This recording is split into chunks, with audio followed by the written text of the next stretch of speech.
Chapter 707. July of the 72nd year of the Dayo calendar. The Empress's carriage left Lan City again. There were nearly 1,000 people and dozens of carriages. There wasn't much food, mainly spices, daily necessities, and some other things. Renbaqian sat in front of the Empress's carriage with a bamboo pole in his hand. A water radish was hung at the tip of the pole, and he hung it 1 meter in front of Qi Shui, the Kirin. "Aren't you tired?" the Empress asked angrily. Renbaqian had been teasing Qi Shui for 2 days. At first, it was meat, then it was fruit, and now, it was a water radish that the imperial kitchen chefs brought out from the palace. Qi Shui had such a gentle temper, but now, it even raised its hooves when it walked. Renbaqian reckoned that it wasn't far from being kicked. "I saw that it doesn't like meat, so I thought that it might like to eat vegetables." Renbaqian smiled and stuck the bamboo pole on the side of the carriage. The water radish continued to hang in front of Qi Shui. During this trip, the Empress finally got Qi Shui out of the lake after a year to satisfy Renbaqian's curiosity. Renbaqian felt that it should have gills. Otherwise, it wouldn't have stayed at the bottom of the lake for so long. Even whales had to come up to the surface to breathe. However, Qi Shui had been underwater for so long that it was about to grow hair. However, after careful observation, Renbaqian decided to go back and find a rock to press on Darwin's coffin. Renbaqian returned to the carriage and picked up the second volume of the ancient scroll of methods to study.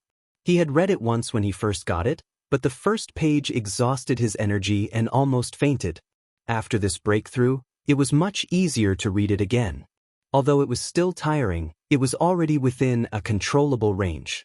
The second volume of the ancient scroll of methods recorded 2 parts, the nourishment technique and the spiritual cultivation technique.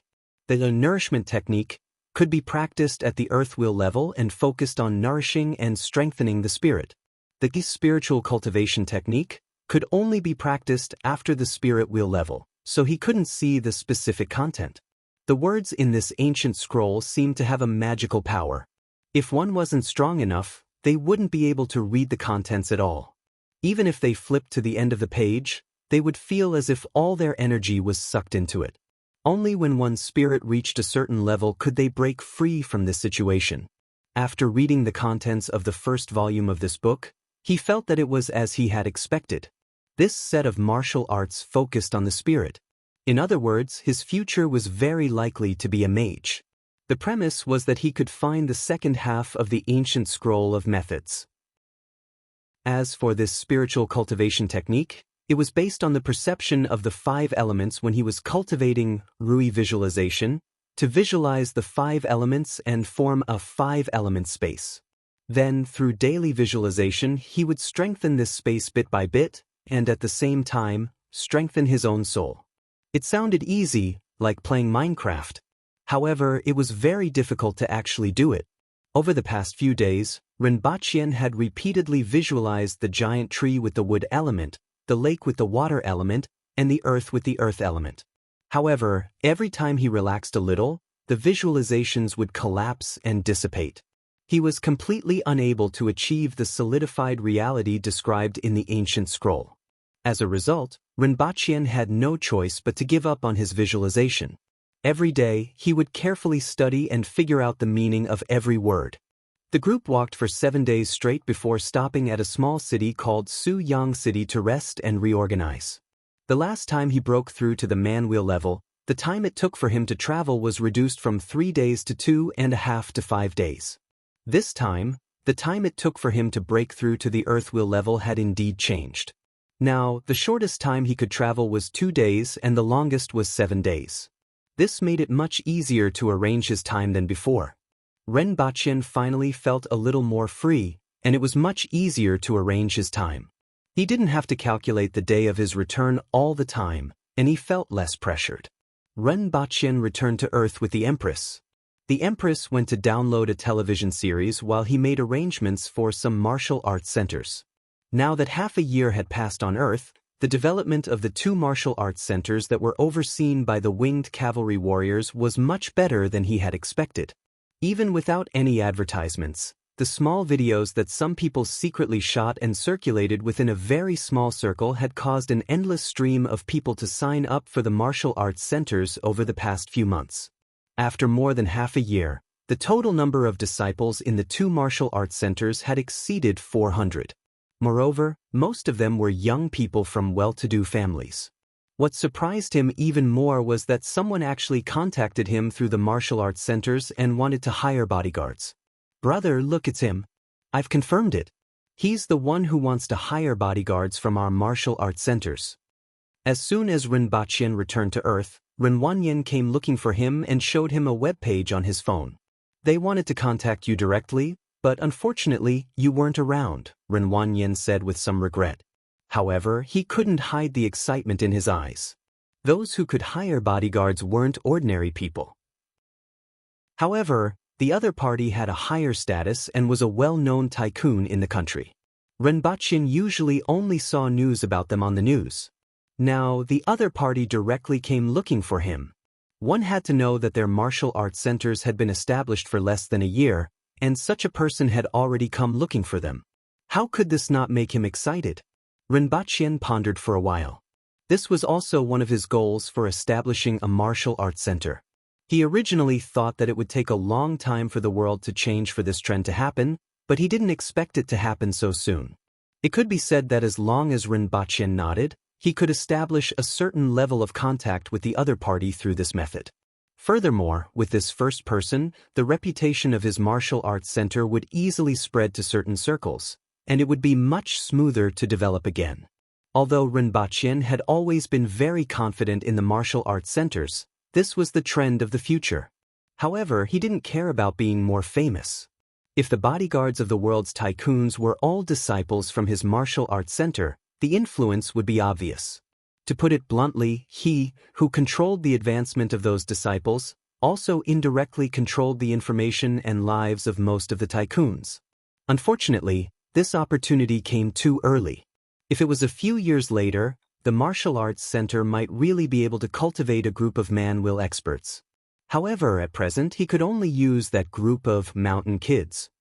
Rinpoche reckoned that if he really sent the winged cavalry over, even though he would indeed establish a connection with them, this connection would probably be a deadly feud. Other than the Empress, only he could barely command them. If it were anyone else, they would be out of luck. Rinpoche believed in the ability of this group of troublemakers and believed that there was nothing they couldn't mess up. After considering for a full minute, he regretfully rejected the other party's request. It was still too early. "Brother, are you crazy? You actually rejected?" Renwanyin asked incredulously. "They naturally came looking for us because we are valuable. What kind of people are we? How strong are we? Don't you understand after such a long time? There will be opportunities for such things in the future, but not now." Rinpoche shook his head. This news was more of a surprise to him. What he was interested in now was how his small martial arts center entered the eyes of the other party. What Rinpoche didn't know was that even without this martial arts center, he had already entered the eyes of some people. After all, the incident with the Wang family had caused quite a stir in some circles. Some people had already noticed him after understanding some of the unknown things inside.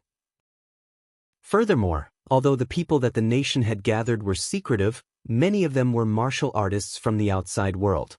Furthermore, they were martial artists with roots in sections. After a few years, it was inevitable that some information would leak out and be discovered by some people. They were indeed tycoons, and in the eyes of ordinary people, they were existences that needed to be looked up to. However, the Wang family, which inexplicably collapsed, had a high status and strength, but suddenly collapsed without any ability to fight back. In addition to the Chen family, there was also a very powerful faction in the country that inexplicably collapsed. This was inextricably linked to Rinpoche. When these two incidents were added together, it was more terrifying. Ordinary people couldn't detect it, but how could these people be simple? Many of them were omnipotent people, and it was inevitable that they would find out about some things through certain channels or clues. Subsequently, they found out about Rinpoche. It could be said that Rinpoche had long been marked in some people's hearts. He didn't need to think about how to build a relationship with others, but many people wanted to build a relationship with him. However, Rinpoche rarely appeared. Other than some contact with the Chen family, he only had contact with the nation. He had always lived in seclusion, and those people didn't have the opportunity to get in touch with him. Therefore, the Martial Arts Center became the only channel for the outside world to contact him. This time, it was also an attempt, or perhaps a signal. After all, both parties weren't ordinary people, and it was impossible for them to come knocking on his door and say, "Bro, let's be friends. Let's go for a drink and get familiar with each other." Even if Rinpoche sent an ordinary disciple over, this would be considered a response. Unfortunately, Rinpoche didn't know about this and directly rejected the other party's signal. After knowing that he was rejected, the other party wasn't angry. Instead, he was even more certain of what he had learned. How could ordinary people reject them? Chapter 708. After returning from Earth, Rinpoche and the Empress walked around the small city with great interest. Shuyang City was very small and had a population of only tens of thousands. It was the only city within a radius of hundreds of kilometers. Similar to other cities in Dayo, fights could be seen everywhere. People smashed the walls of other people's houses and were chased out. From a two-person fight, it turned into a three-person scuffle. It was very lively.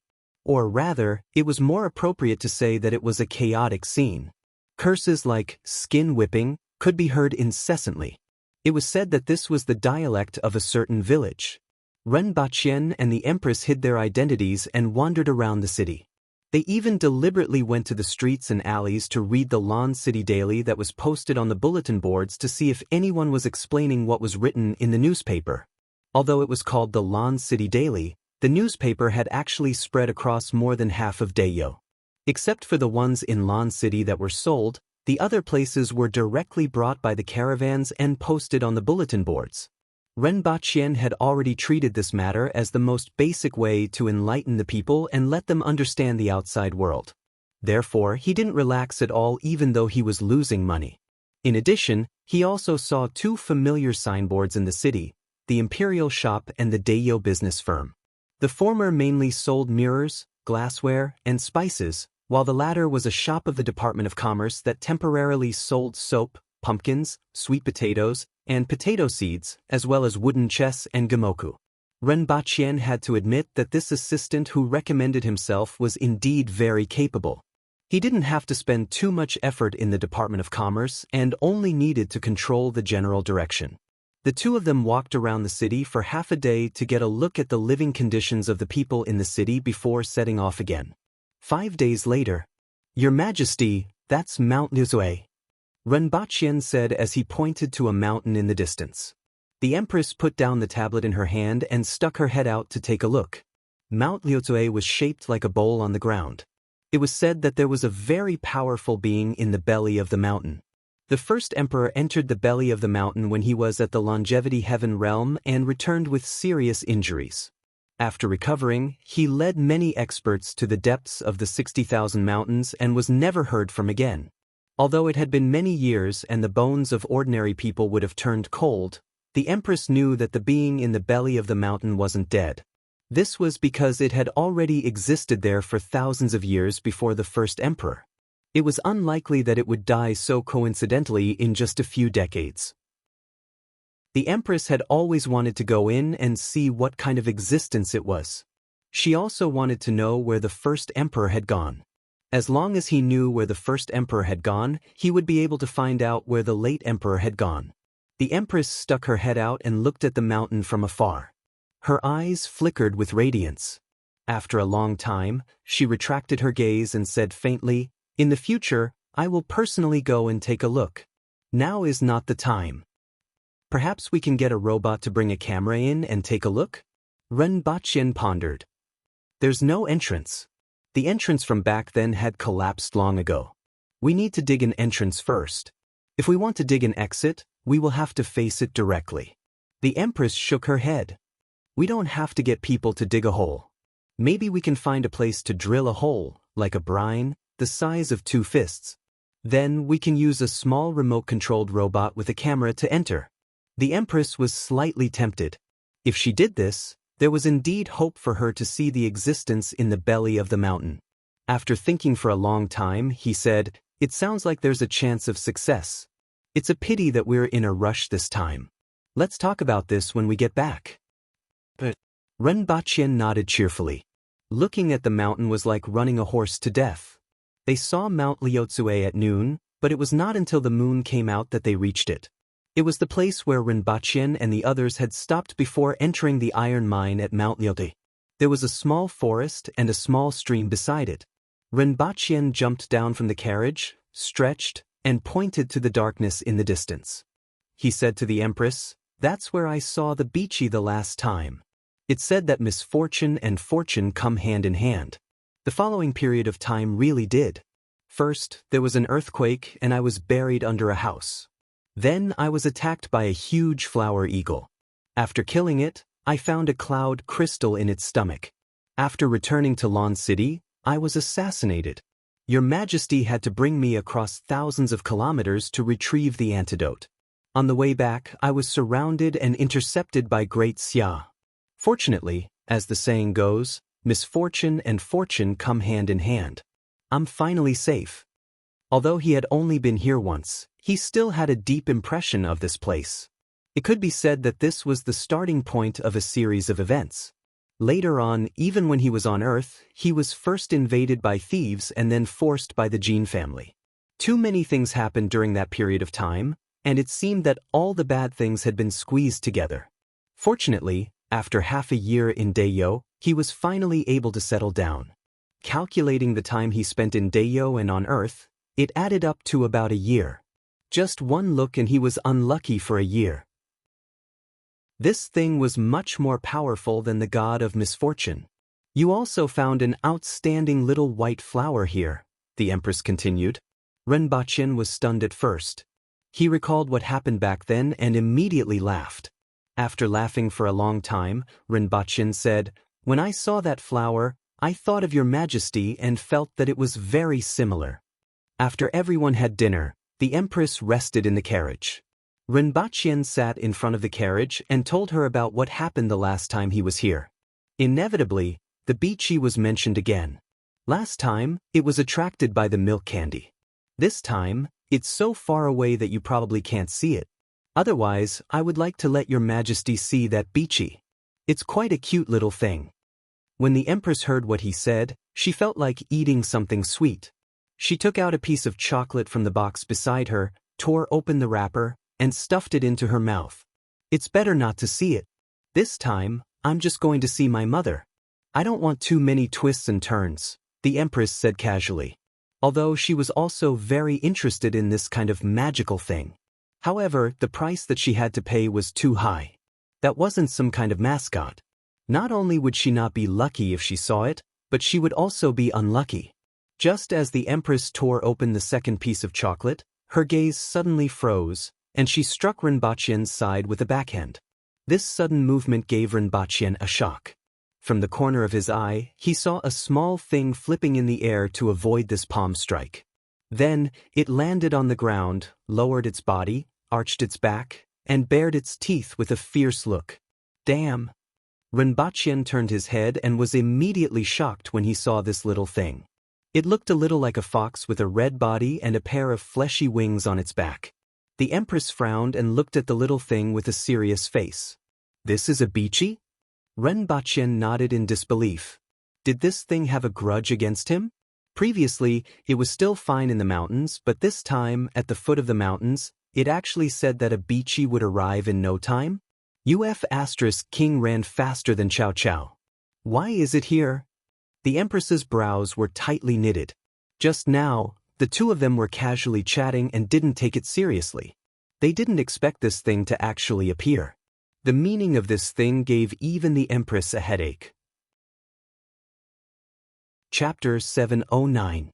Their actions alarmed the surrounding guards. When they saw that there was a small thing in front of the carriage, everyone was surprised and asked, "What is this?"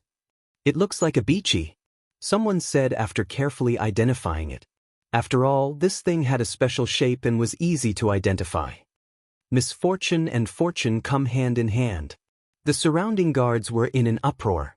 This thing was very famous. Even in the 60,000 mountains, it was extremely mysterious. Moreover, the meaning of this thing made everyone's head throb. However, the Beachy didn't react at all to the surrounding people. It kept baring its teeth at the Empress, and the hair on its tail stood up. Renbachyan looked at the Beachy and then at the Empress with a headache. Why did this thing appear? He hadn't gotten the white rabbit creamy candy today. Only the Empress ate a piece of chocolate. At the thought of this, Renbachyan carefully looked in the direction of the Beachy's gaze and then at the carriage. He took out a piece of white rabbit creamy candy and tore it open. Sure enough, the Beachy's gaze immediately shifted to him. Like a flame, it drilled into Renbachyan's arms. He felt his vision blur and felt as if he had been kicked in the face. The white rabbit creamy candy in his hand also disappeared. The flame snatched the white rabbit creamy candy and disappeared into the darkness. Even though Renbachyan was an earthwheel expert, he couldn't keep up with the Beachy's speed. It seems like this thing was attracted by sweets again. Renbachyan didn't know whether to laugh or cry. How much did this thing like sweets? It was like this time as well. It's not sweets. The Empress shook her head. Renbachyan looked at her inquisitively. From now on, everyone must be vigilant. The Empress ordered the guards before speaking to Renbachyan. If it's sweets, there's honey in the mountains. Why would it come here? To it, this kind of candy might not taste better than honey. Plus, the smell of honey is stronger and can travel farther. Besides, the mountain people often collect honey, and this thing has never been attracted by honey. Renbachyan nodded. What the Empress said made sense. However, it only appeared after the candy was taken out both times. It's like this once and twice. It can't be a coincidence, right? Renbachyan was puzzled. You were there both times, the Empress suddenly said. Renbachyan was taken aback. Your Majesty, what do you mean? It's not necessarily because of the candy. Candy may be a little attractive, but it's only a little. It's impossible to be attracted by candy twice. Also, the smell of the candy wrapper is very faint. Although this thing's sense of smell is sensitive, it shouldn't be this sensitive. I think it might have something to do with you. In fact, you've been lurking in the shadows ever since you arrived here. That's why you suddenly appeared. I'm afraid it was the same last time. Renbachyan pondered for a while and had some doubts about the Empress's words. What do I have to attract it? I don't know. But if you want to know if it's true, it's very simple. Get someone to take the candy and leave now. Tear the paper 5 kilometers away and see if it will appear. As soon as the Empress thought of it, she immediately ordered 4 people to bring candy and leave in 2 different directions. After an hour, the 4 of them returned. Your Majesty, that thing didn't appear, the 4 of them reported. As expected. The Empress nodded her head in understanding. She then looked at the 4 of them and asked, What's going on with your bodies? Out of the 4 of them, 2 of them were stained with blood and the other 2 had some dust on them. It seemed like they had encountered something. The 2 of us encountered a pack of wolves. That's strange. Usually, wolves hate themselves for not running fast enough when they see us. They actually dared to surround us today. The 2 people at the back said. Wild beasts were actually very smart and could measure the strength of both sides. Just the murderous aura from their bodies was enough to deter wild beasts from approaching them. However, today was a little different. A rock rolled down from the mountain in front. If we didn't dodge quickly, we would have been hit. The other 2 people were surprised and sighed. This thing was indeed as evil as the legend said. The effect was immediate. Nothing happened after they set off for more than 10 days. However, something happened immediately after they saw that thing. The Empress and Renbachyan had the same idea. Even though Renbachyan had experienced it before, he felt that it was simply too coincidental. You guys can leave first. Remind the others to be careful even when resting. After the 2 people left, the Empress looked at Renbachyan, took out a piece of chocolate from the box, tore it open, and threw it out of the carriage. A fiery red light flashed, and the piece of chocolate disappeared without a trace before it landed on the ground. Sure enough, it's coming for you. It's following you in the dark. The Empress finally confirmed it. Seeing this scene, Rinpochen was speechless. Although he didn't know what it was doing, it seemed that the Empress was right. However, he was concerned about another matter. Your Majesty, you seem exceptionally wise and mighty today. Rinpochen looked at the Empress curiously. Do you think I'm usually not smart enough? The Empress glanced at him and sneered. How is that possible? To be able to govern Dayo in such an orderly manner, your wisdom isn't something that ordinary people can fathom. I just feel that you rarely consider such trivial matters in the past, but you're actually so concerned about it today, Rinpochen said. In fact, the Empress wasn't usually considered to be extremely smart. After all, the Empress's strongest and most proficient area was her martial arts. She definitely wouldn't think about things that could be solved with martial arts.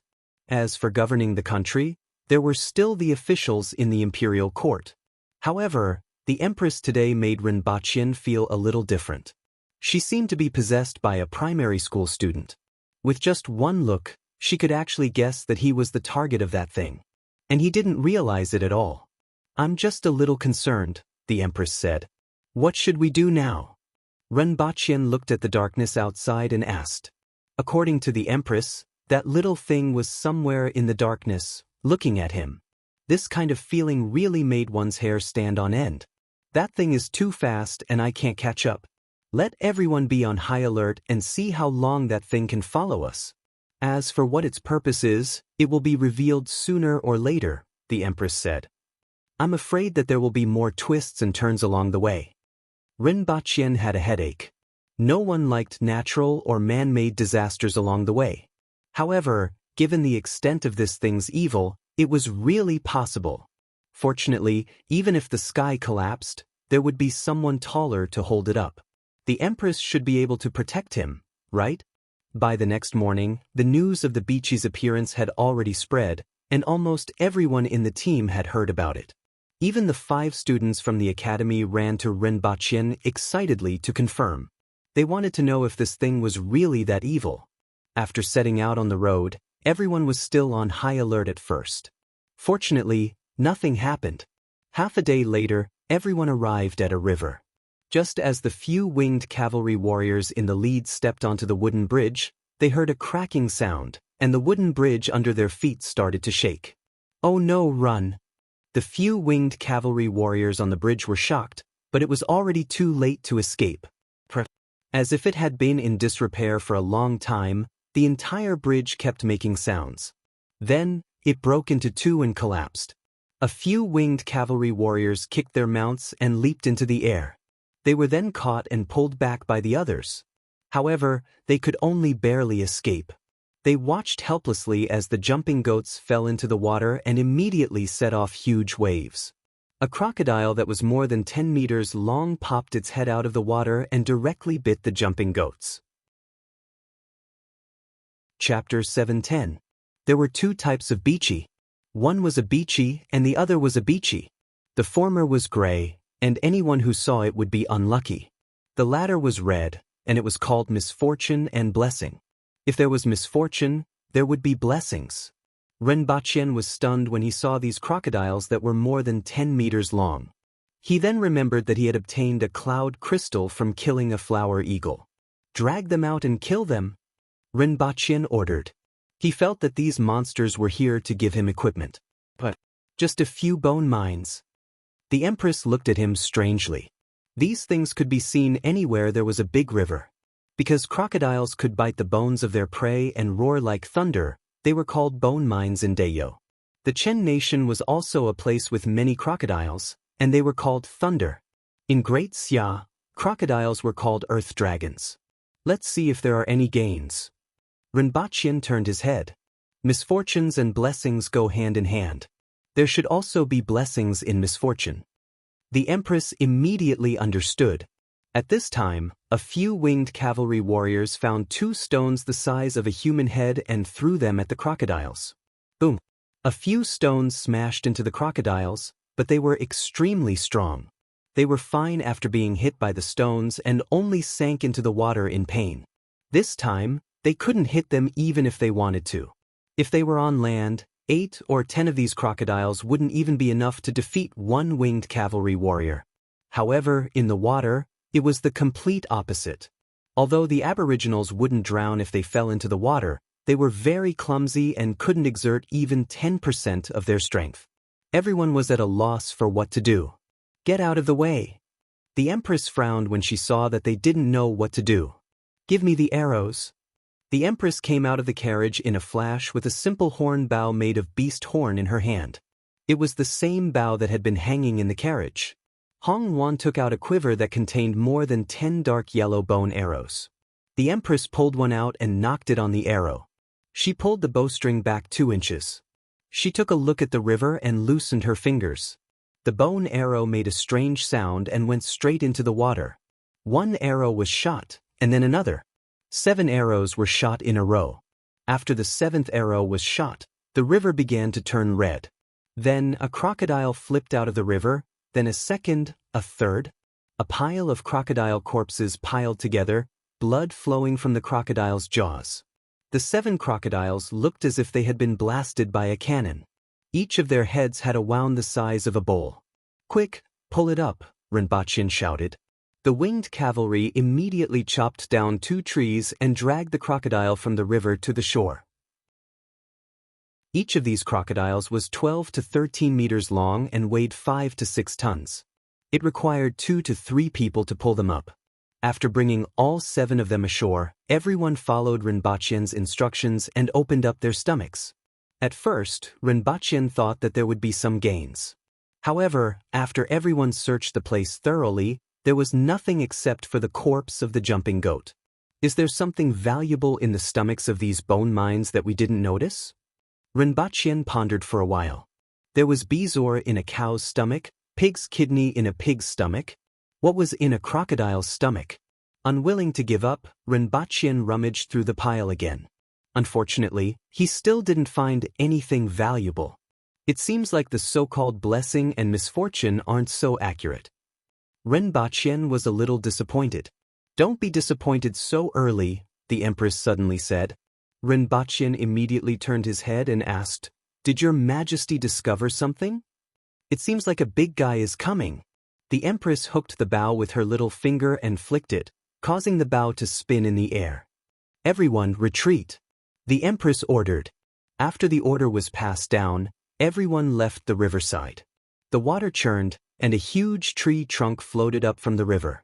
A huge crocodile floated up from the river. Its yellow eyes were filled with ferocity as it stared at everyone on the shore. What a huge crocodile, Rinpoche exclaimed.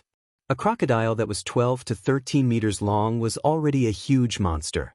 If it were on Earth, it would be a well-deserved giant beast. However, the head of the one that floated up from the river was almost as big as a car.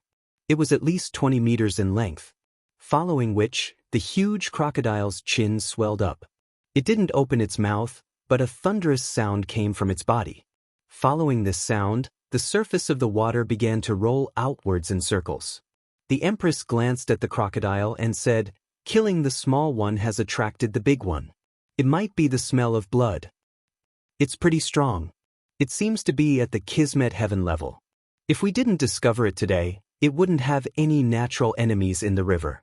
Perhaps, it would have been able to grow. After saying this, the Empress raised the bow again. Previously, when she shot those crocodiles, the bowstring was only pulled back by 2 inches. This time, she pulled it back by more than half.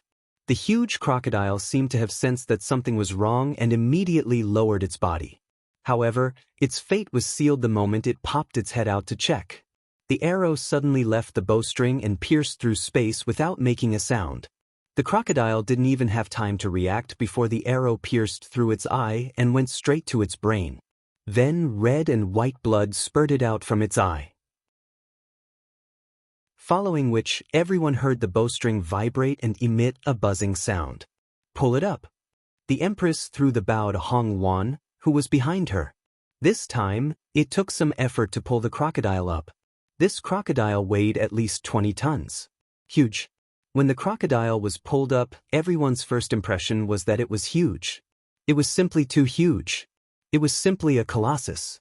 Previously, when they were in the river, Rinpoche estimated that the crocodile was more than 20 meters long. Now that it was pulled up, Rinpoche used his footwork to measure that it was at least 24 meters long, which was equivalent to the length of 4 to 5 cars added together. The corpse was lying on the ground and was actually as tall as a person. "Dig it open. We should be able to gain something this time," Rinpoche immediately ordered. Everyone flipped the crocodile over and stabbed its white belly with a knife. It was as if they were stabbing a rock, and it took them a lot of effort to dig open its belly. With the size of this crocodile, everyone would have to jump down to search for it. After spending some time, everyone cleared out the contents of the crocodile's stomach. Their harvest was a huge crocodile heart X1, a huge crocodile penis X1, a huge crocodile internal organs X1, a huge crocodile skin, a huge crocodile skeleton, and several tons of huge crocodile meat. However, there weren't any of the rare treasures that Rinpoche had expected. Instead, everyone realized that this crocodile's skin was practically invulnerable. Even the winged cavalry warriors couldn't cut it with their knives. After feeling disappointed, Rinpoche changed his train of thought.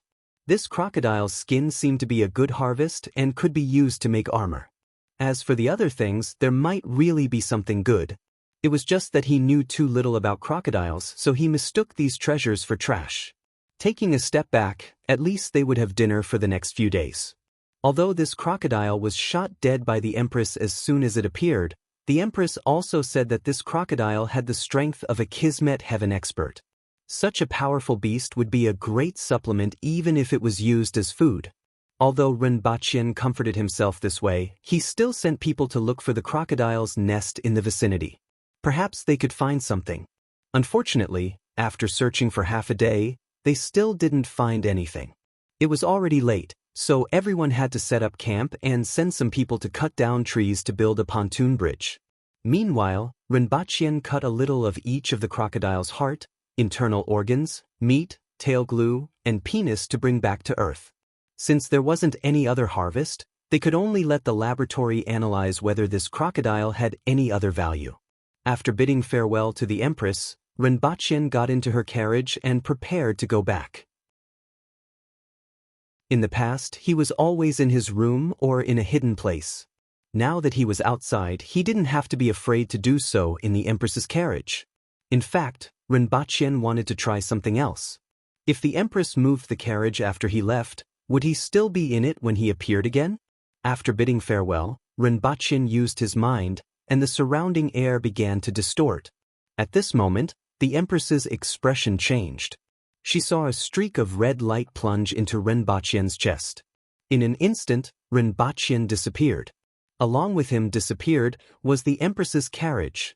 The thick fur that the Empress used as a bed, the table that held the fruit and wine jugs, and the boxes that held the clothes all fell to the ground. Qing Yuan and Hong Wan were also caught off guard and fell, almost landing face first. The Empress landed in midair and looked at the empty surroundings and the many stunned winged cavalry warriors. Her face was cold and messy in the night wind. Just at this moment, a bolt of lightning split the night sky, followed by a deep rumble of thunder. "Your Majesty!" The winged cavalry commander, Gong Zheng, stepped forward with a blank look on his face. He really wanted to ask the Empress where the carriage was. Why was the carriage gone? Chapter 711. Since the first time he traveled to Dayo, he had traveled back and forth at least 100 to 200 times. This was already instinctive to Rinpoche, and he didn't need to think too much about it. Often, the surrounding air would start to distort, and he would arrive in another world in an instant. Even after reaching the earthwheel level, this feeling didn't change. Only someone with the strength of the Empress could detect a difference. However, this time was different from the past. Rinpoche felt as if he was immersed in water, and his surroundings felt squeezed. It was as if the air was repelling him. This process only lasted for less than an instant, but he could clearly feel that it was as if that instant had been stretched out. Subsequently, he felt himself being squeezed out by something that couldn't be seen or touched. He then realized that he was still in the imperial carriage. It was just that the Empress was gone. Qing Yuan and Hong Wan were also gone. The bow hanging on the wall was also gone. The boxes in the carriage were also gone. Only he and the furry thing in his arms were left. The sky outside the carriage had turned from night to day. What happened? Rinpoche had yet to react when this question popped up in his mind. Subsequently, he felt the carriage tilt to one side, and he didn't know what was going on. Rinpoche's heart tightened. He didn't know what was going on, and he jumped out of the carriage in a flash. At the same time, a familiar shout came from below. "Don't hit me! It's Her Majesty's carriage!" After jumping out of the carriage, Rinpoche took a good look at his surroundings. He was indeed on Earth, but he wasn't in a room, but on the roof. The group of people below hurriedly caught the Empress's carriage. If not for their sharp eyes, the carriage would have been turned into a pile of broken wood. The furry thing in Rinpoche's arms also moved. It sneezed a few times, then gave him a kick, turned into a beam of red light, and darted into the forest in the distance. Damn! Rinpoche was completely confused when he reacted. At that time, the Empress, Qing Yuan, and Hong Luan were all in the carriage, but he brought it back? Where was the Empress? Qing Yuan and Hong Luan? In addition, there was another serious problem. The Bichi actually followed him to Earth. Rinpoche rubbed his head and carefully looked at the forest behind him. The Bichi was nowhere to be found. Even if he could find it, he wouldn't be able to catch it. That thing was too fast. It was as fast as lightning. Not an adjective. Even the Empress might not necessarily be able to catch it. Otherwise, it wouldn't have suddenly rushed into his arms while he was shuttling back and forth. "Lady Boss, what happened?" More than 10 winged cavalry warriors asked as they looked at Rinpoche, who was standing on the roof in the cold wind. Rinpoche jumped down from the roof. He couldn't be bothered to answer this question and directly instructed, "Look after Her Majesty's Imperial carriage. If there's any damage, I'll plant you in the soil and see if I can grow 10 more by next year." After saying that, he returned to his room and sat there in a daze for a long time, trying to sort out the situation. He was too careless this time. In the past, he had always been in his room or in the wild, so he had neglected this matter. He was traveling with the things that he touched and that he could move. He had even brought back straw from the prison and soil from the wilderness. Although the Empress's imperial carriage weighed more than 500 kilograms, it was now completely within the range that he could move, so he naturally brought it back. As for the Empress, Qing Yuan and Hong Luan, as well as the things in the imperial carriage, they were probably left in Deyo. The pressure that he felt when he shuttled back and forth was probably because the imperial carriage had overlapped with the walls and roof of the room, which was why it was directly squeezed out. This gave Rinpoche an important piece of information. Even if something was placed in the place that he left, when he shuttled back and forth again, it wouldn't overlap with those things. Instead, it would directly repel him. This greatly reduced the risk. After sorting out the situation with the imperial carriage, he began to worry again. The Bichi actually rushed into his arms and was brought to Earth when he shuttled back and forth. Furthermore, with its speed, he couldn't catch it at all. This was Shanghai, and many people usually came up to this mountain. If he was seen by others, he would just have to wait to see the news. For example, the shocking discovery of a flying fox somewhere. These were all trivial matters. Or, someone encountered the arrival of the Grim Reaper and escaped unscathed, but the surrounding people suffered heavy casualties. This wasn't impossible. Rinpoche had a headache thinking about the trouble that this thing could cause. After thinking about it, Rinpoche felt that he had to think of a way to try. He opened the windows and let the cold wind blow in. At this time, it was early winter in Shanghai again. Rinpoche found a pile of various desserts, tore open the packaging one by one, and placed them on the bed. The pile was like a small mountain. After waiting for a long time, he didn't see the Bichi appear. Even if it did, Rinpoche admitted that he couldn't do anything about it. After pondering for a long time, Rinpoche couldn't think of any good ideas. He simply turned on his computer and went online to search for ways to wait for it to come to him. Soon after, he found something good. Mouseboard. As long as he put the candy on the mouseboard, it would definitely fall for it as long as it came. It didn't matter how fast it was. As long as it stayed on it, it couldn't run away. Of course, an ordinary mouse board definitely wouldn't work. Although its greatest advantage was its speed, it wouldn't be as weak as a mouse no matter how weak it was in other aspects. It had to be specially made. For example, a metal plate could be smeared with super strong glue. Renbachien immediately called Shenfeng and asked her to find a way to get a mouse board that met his requirements and send it over tomorrow. After that, Renbachien ignored the pile of candy in the room, changed his clothes, and left. He felt that the little thing might be more easily fooled if he wasn't around. He would let it eat a little today to relax its vigilance and give it a surprise tomorrow. After taking the things that he cut off from the crocodile, Renbachien called 2 winged cavalry warriors to accompany him to the Messier 87 department. However, halfway through, Renbachien suddenly felt his body become weightless. Then he and his car fell. In the eyes of onlookers, a sinkhole suddenly appeared on the ground with Renbachien at the center. Not only Renbachien, but the 2 cars behind him also fell because they were too close. Renbachien's car was at the bottom. Renbachien finally experienced what it felt like to fall into a sinkhole at a speed of 60 kilometers per hour. In addition to the free fall, there was also the impact of crashing into the wall of the sinkhole. Then, another car directly smashed into his head. A series of events happened, and the sudden changes almost stunned Renbachien.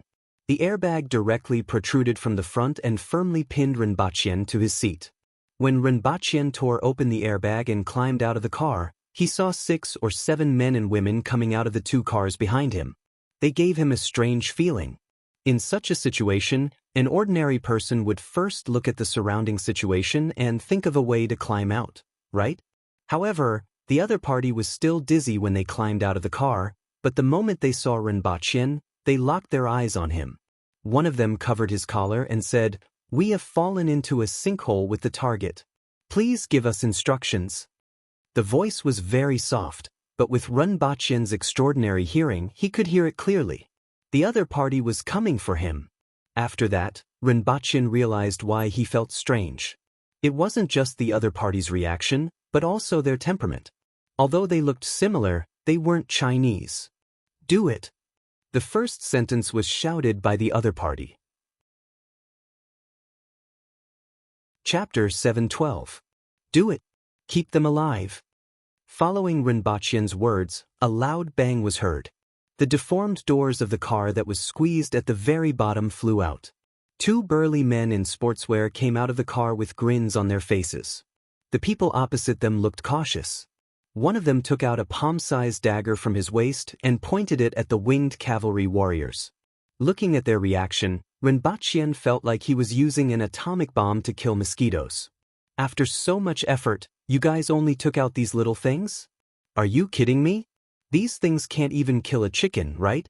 At least, they can't kill a chicken in Dayo. For people from the other side held daggers and surrounded the 2 winged cavalry warriors while the other 3 approached Renbachien. Don't kill them. Renbachien warned the winged cavalry warriors again. Looking at the small daggers in their hands, he began to feel that he was making a fuss over nothing. However, the other party was indeed coming for him. This was true. What he didn't understand was why the other party had taken out these small daggers. Did they really think that he was an ordinary person? If he was an ordinary person, the other party wouldn't need to use weapons, right?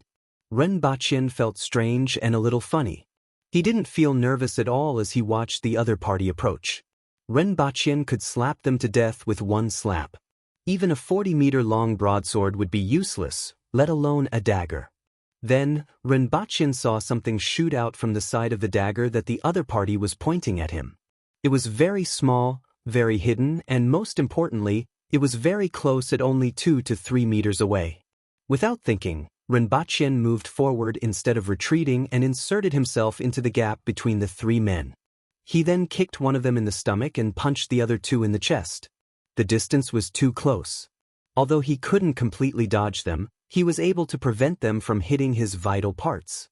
The 3 of them didn't even have time to react before they spat out blood and slammed into the wall of the pit with horrified gazes, falling down limply. Renbachien also felt a tingling sensation from his left shoulder and right rib. It's actually a gun that looks like a dagger. Renbachien immediately denied this idea. No, it's not a gun. Ren Baqian picked up a dagger from the ground and saw that there was something that looked like a trigger at the bottom of the dagger. It was just that he didn't notice it because the other party's finger had blocked it just now. On the side of the dagger's guard, there were 2 small holes.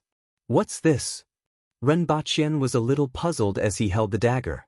What was this thing used for? He looked up at the other 2 sides and saw that the 2 winged cavalry warriors had also finished off their opponents.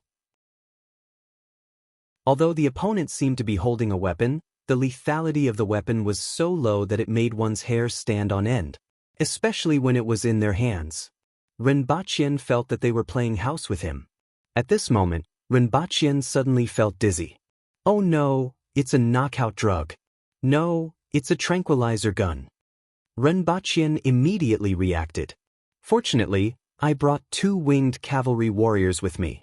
Just as this thought popped up in his mind, he heard someone beside him say, "Strange, why do I feel a little dizzy? What a coincidence.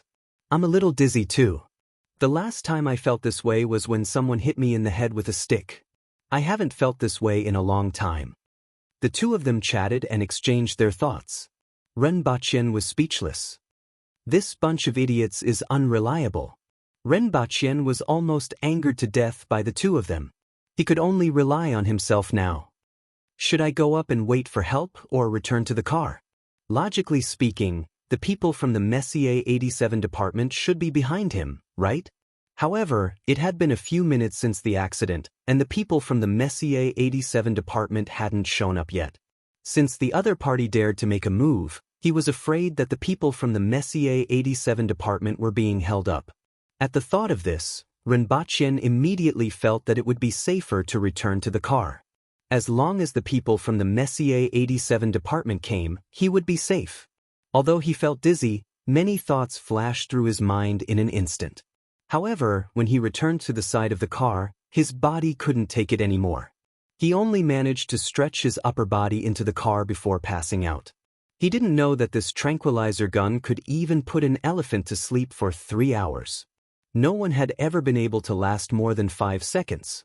They usually passed out after 1 to 3 seconds. However, he lasted for nearly a minute. After another 2 minutes, a car arrived at the scene. 3 people got out of the car and jumped into the pit. At this time, there were already 5 or 6 cars parked around and talking on the phone. However, these 3 people didn't pay any attention to the situation in the pit. They looked surprised, especially the 7 men who were spitting blood and lying limply on the ground. What about them? One of them asked hesitantly. When they rushed over, they didn't expect such a situation at all. This is an important matter. The target is more important, another person said. Take the target away. Let's go. The 3 of them pulled Ren Baqian out of the car, dragged him to the road, and stuffed him into the car before driving off. Meanwhile, the 5 or 6 cars were still calling the police. Now, not only had an accident occurred, but it had also become a kidnapping case. In any case, the target is in our hands. As for them, let's wait for the higher-ups to think of a way to exchange them. After getting into the car, one of them sighed. The mission isn't over yet, so we can't let our guard down. We have to send him to the target location. They won't be able to hold on for long. Very soon, the people from China will catch up. We're ready. Turn right at the intersection 600 meters ahead. There's a tow truck there. Put the car in and change to another one. There aren't any surveillance cameras there, so we should be able to delay them for some time. Hopefully this will last longer. After saying that, the man angrily said, "Damn China, there are surveillance cameras everywhere." Then he suddenly felt weightless. Before he could react, there was a strong impact. By the time the 3 of them climbed out of the car in a daze, they found themselves in a pit. Damn China's roads. Aren't they construction maniacs? Why is the quality of their roads so poor? This is their most prosperous city. Yet there are pits everywhere. One of them cursed angrily. This mission was simply driving them crazy. Halfway through tracking, they fell into a pit and went from tracking to kidnapping. However, when they kidnapped the target, they thought that they had to worry about the other party's pursuers. In the end, the other party didn't come, and they fell into a pit again. Moreover, It was a pit that suddenly appeared. "Governor, you go and stop the car. Gatlin, you and I will drag them up." Another person frowned and tried to get out of the situation. The most important thing now was to deal with the pursuers. As for the damned quality of China's roads, it was none of their business. A moment later, the three of them dragged Rinpochen into a polo that they had just stolen. "Thank you, China. There are people and cars everywhere," the strong man who was addressed as the governor said in relief. "If we were in other countries, we might not even see a passing car for half an hour." "All right, although there was an accident, the intersection is just ahead. I can see it. Hopefully, everything will go smoothly." Before he finished speaking, they felt the familiar sense of weightlessness and the familiar impact. "I will never use things from China again." Gatlin roared angrily with his head bleeding. It was still the same familiar surroundings and the same big pit. "It's not far. Carry him," the leader ordered. The three of them carried Rinpochen and ran wildly until they reached the intersection. "Be careful!" Gatlin suddenly roared and leaped to the side while dragging Rinpochen. The heart-wrenching sound of tires rubbing against the ground, the wind blowing past their faces, and the sudden splash of flesh and blood could be heard. Chapter 7:13. "Governor!" Gatlin's eyes were wide open, and his face was filled with pain. He had been on so many missions and survived no matter how dangerous the situation was. He didn't expect to die like this in China, being hit by a car that went out of control. After the car killed the governor, it smashed through the wall next to it and crashed into another building before stopping. This also confirmed that it was indeed a car that went out of control. The ear-piercing screeching sound at the beginning and the route that the car took proved this point. The other man's eyes flashed with sorrow. "Let's go." "Governor." Gatling looked ferocious. "We can't care anymore," the other man growled at him. "Don't forget what we are here for. Now that the target is in our hands, we must send him away to complete our mission." Gatling gritted his teeth and quickly calmed down. The two men carried Rinpochen and continued to rush to the predetermined location. They braced themselves and kept an eye on their surroundings, fearing that something would go wrong again. Too many things had happened during this short journey today. It made them wonder if they had been abandoned by God. They hoped that God would bless them and that nothing would go wrong for the rest of the journey. However, Gatling suddenly fell to the ground when he was 50 meters away from the destination. Rinpochen's head fell to the ground along with him. "Gatling!" The other man was shocked. "I sprained my ankle." Gatling got up from the ground with a bitter look on his face. He tried to land on his feet, but the pain made him break out in a cold sweat. However, he still stood there steadily. "Can you make it on one leg?" the other man said as he carried Rinpochen on his back. Although he had suffered some injuries when he crashed into the pit, his clothes were soaked with sweat after carrying Rinpochen, who weighed more than 100 kilograms, for such a long distance. However, he had no choice now. Even if it meant death, he had to send the target to the predetermined location. Fortunately, there were no problems during the last few dozen meters. A box truck was parked there, and there was no one in it. The trunk was originally meant for the previous car, but it was no longer necessary. In front of the truck was a very ordinary Volkswagen Jetta. The two of them stuffed Rinpochen into the trunk and drove toward the beach. The two of them were on tenterhooks as they drove, afraid that they would fall into a pit again. Fortunately, the journey was smooth, and they quickly boarded the speedboat. There were two more people waiting, and when they saw the two of them coming with their target, they quickly set sail. In 20 minutes, they would be able to leave the territorial waters and enter the international waters in 3 hours. They had only sailed for a dozen nautical miles when two corvettes followed them from afar and kept trying to radio them to stop and inspect the ship. However, the speed of the guard boat was much slower than their speedboat, so it didn't take long for them to shake it off. Seeing that the corvette behind them had shrunk to a small, the few of them felt relieved. When they turned their heads and saw that Rinpochen was still unconscious, they felt relieved. "Keep an eye on him. I'm afraid this guy is an expert in unarmed combat." The 7 people at the scene were all seriously injured, and 3 of them were probably injured by him. Moreover, they were under the effect of anesthesia. He probably knocked them down in an instant. If he wakes up, the speedboat is so narrow, and the few of us may not be his match, the man who brought Rinpoche all the way said. Being tied up so tightly, what can he do even if he wakes up? It's almost time to give him a first aid injection. If an accident happens, we won't be able to account for it. After all, we paid a huge price to catch him. Another person took out a miniature syringe from a box on the boat and prepared to give Rinpoche an injection. This kind of anesthesia was very powerful, but it was also very harmful.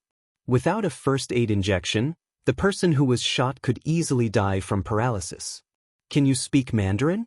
Also, what's in your hand? At this moment, Rinpoche, who was still thought to be unconscious, suddenly opened his eyes and spoke, giving them a shock. How is this possible? With this dosage, even an elephant would need to sleep for an hour, and a normal person would need to sleep for at least 6 hours. The few of them were shocked. Calculating the time, it had only been 1.5 hours, and he had actually woken up? Rinpoche was tightly tied up. When he opened his eyes, he first looked around. It was very bumpy and he was on the sea. He already knew this before he opened his eyes. There were 4 people near him, a brown-haired white man with a cigarette in his mouth, a blonde white man, a brown-skinned man who looked like a South American, and an East Asian man. The few of them seemed to be shocked. As for his own environment, he was very clear about it. He was tied up tightly and was even mounted on a speedboat. If he was normal, he reckoned that he would be in a prison cell or a laboratory in a few hours. Unfortunately, he wasn't normal to ordinary people. He had too many ways to escape. At worst, he could directly return to Dayo and bring the Empress back.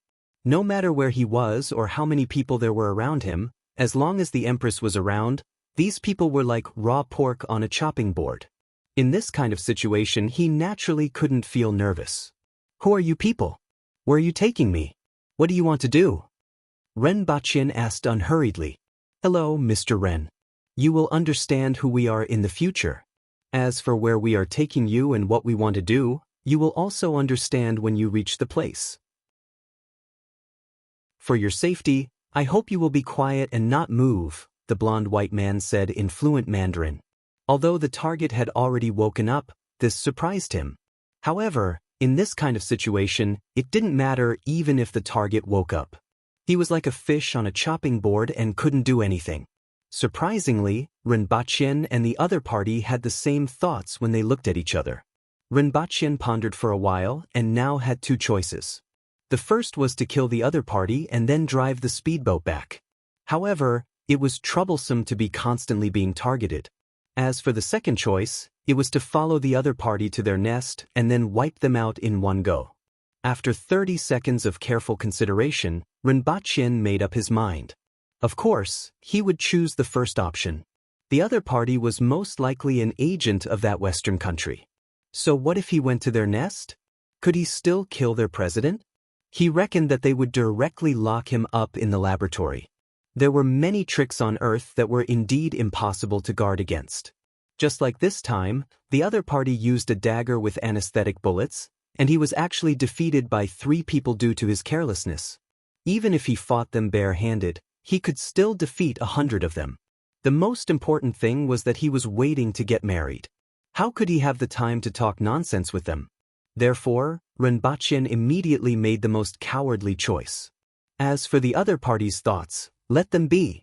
In any case, the other party would at most give him some trouble. As long as they still wanted the things in his head, they wouldn't kill him. After making up his mind, the rest was easy. Gentlemen, this is China. I hope you can state your intentions. Otherwise, you will be arrested for espionage and kidnapping, Rinpoche said unhurriedly. Ha, kid, if you can do it. Another East Asian grinned and laughed. He then got up and moved to Rinpoche's side. He looked at him with a teasing expression and said, Perhaps you should understand your current situation. Chapter 7:14. If Rinpoche hadn't fainted, he would have known this East Asian man's nickname, Gatling. Of course, this did not mean that the other party was like a storm in other aspects, but that his mouth was like Gatling's. Only a few people could calm him down. However, to Rinpoche, it didn't matter what his name was. He wasn't interested in remembering the names of dead people. Rinpoche tilted his head and took the initiative to meet Gatling's fist. Crack. The sound of bones breaking could be heard. Ah! Gatling let out a blood-curdling scream. They shivered and even took out their guns. Rinpoche looked innocent and said, "He did it." "Damn it, this guy's head is like a rock," Gatling cursed and raised his leg to kick him. Crack. This time, Gatling was holding his hands and feet and screaming. Rinpoche sneered in his heart. He couldn't beat the Empress, but even if he was tied up like this, he still had 100 ways to make an ordinary person unable to take care of himself for the rest of his life. Only after breaking through to the Earthwheel level would he know how big the gap between an ordinary person and an Earthwheel expert was. "Damn it, behave yourself." The South American pointed his gun at Rinpoche. "Or do you want to die?" Even a fool would know that Rinpoche was up to no good. Rinpoche continued to look innocent. "Was it wrong for me to be beaten? I can only say that he is too weak. His soft fists are like tofu. Not only him, but all of you are the same. Why did you choose such a person? Do you want me to introduce 2 experts to you?" "Shut up. Did I tell you to behave yourself?" That man looked ferocious. Even though Rinpoche was tied up tightly, he was still able to shrug his shoulders and keep his mouth shut. "You are really stupid." That man scolded Gatling again before returning to his seat. Gatling looked at Rinpoche with a vicious look in his eyes. His lips kept opening and closing as he cursed silently. If the higher-ups didn't want him alive, he would have killed this bastard right now. Don't be provoked by him. He is our mission target. As long as we send him to the destination, our mission will be completed, the blond man said. As soon as he said that, a dolphin suddenly jumped up from the bow and collided with the speedboat. The dolphin was sent flying before it could even let out a cry. In fact, because many fishermen would feed the dolphins, they would often chase after the fishing boats to play, and getting hit by them would also happen. However, it was still frightening for it to suddenly jump out and collide with the speedboat. The ship also shook violently, swaying from side to side and almost overturning. Gatlin, who was sitting on the side with one hand and one foot, screamed and was directly thrown out. "Damn dolphins!" The brown-haired man cursed as he turned the speedboat around and returned to the struggling Gatlin. "Catch!" The South American man tied a life buoy with a rope and threw it to the side of the Gatling. Rinpoche saw that the South American man had his back facing him, the brown-haired man was steering the speedboat, and only the golden-haired man was looking at him. He immediately knew that his opportunity had come. Out of the 4 people just now, at least 3 of them were able to pull out their guns immediately. If he killed one with his golden spear, the others would turn him into a sieve. Golden spear. Rinpoche looked at the golden-haired man and called out in his mind. Then, a spearhead emerged from Rinpoche's head. Rinpoche looked like a calabash.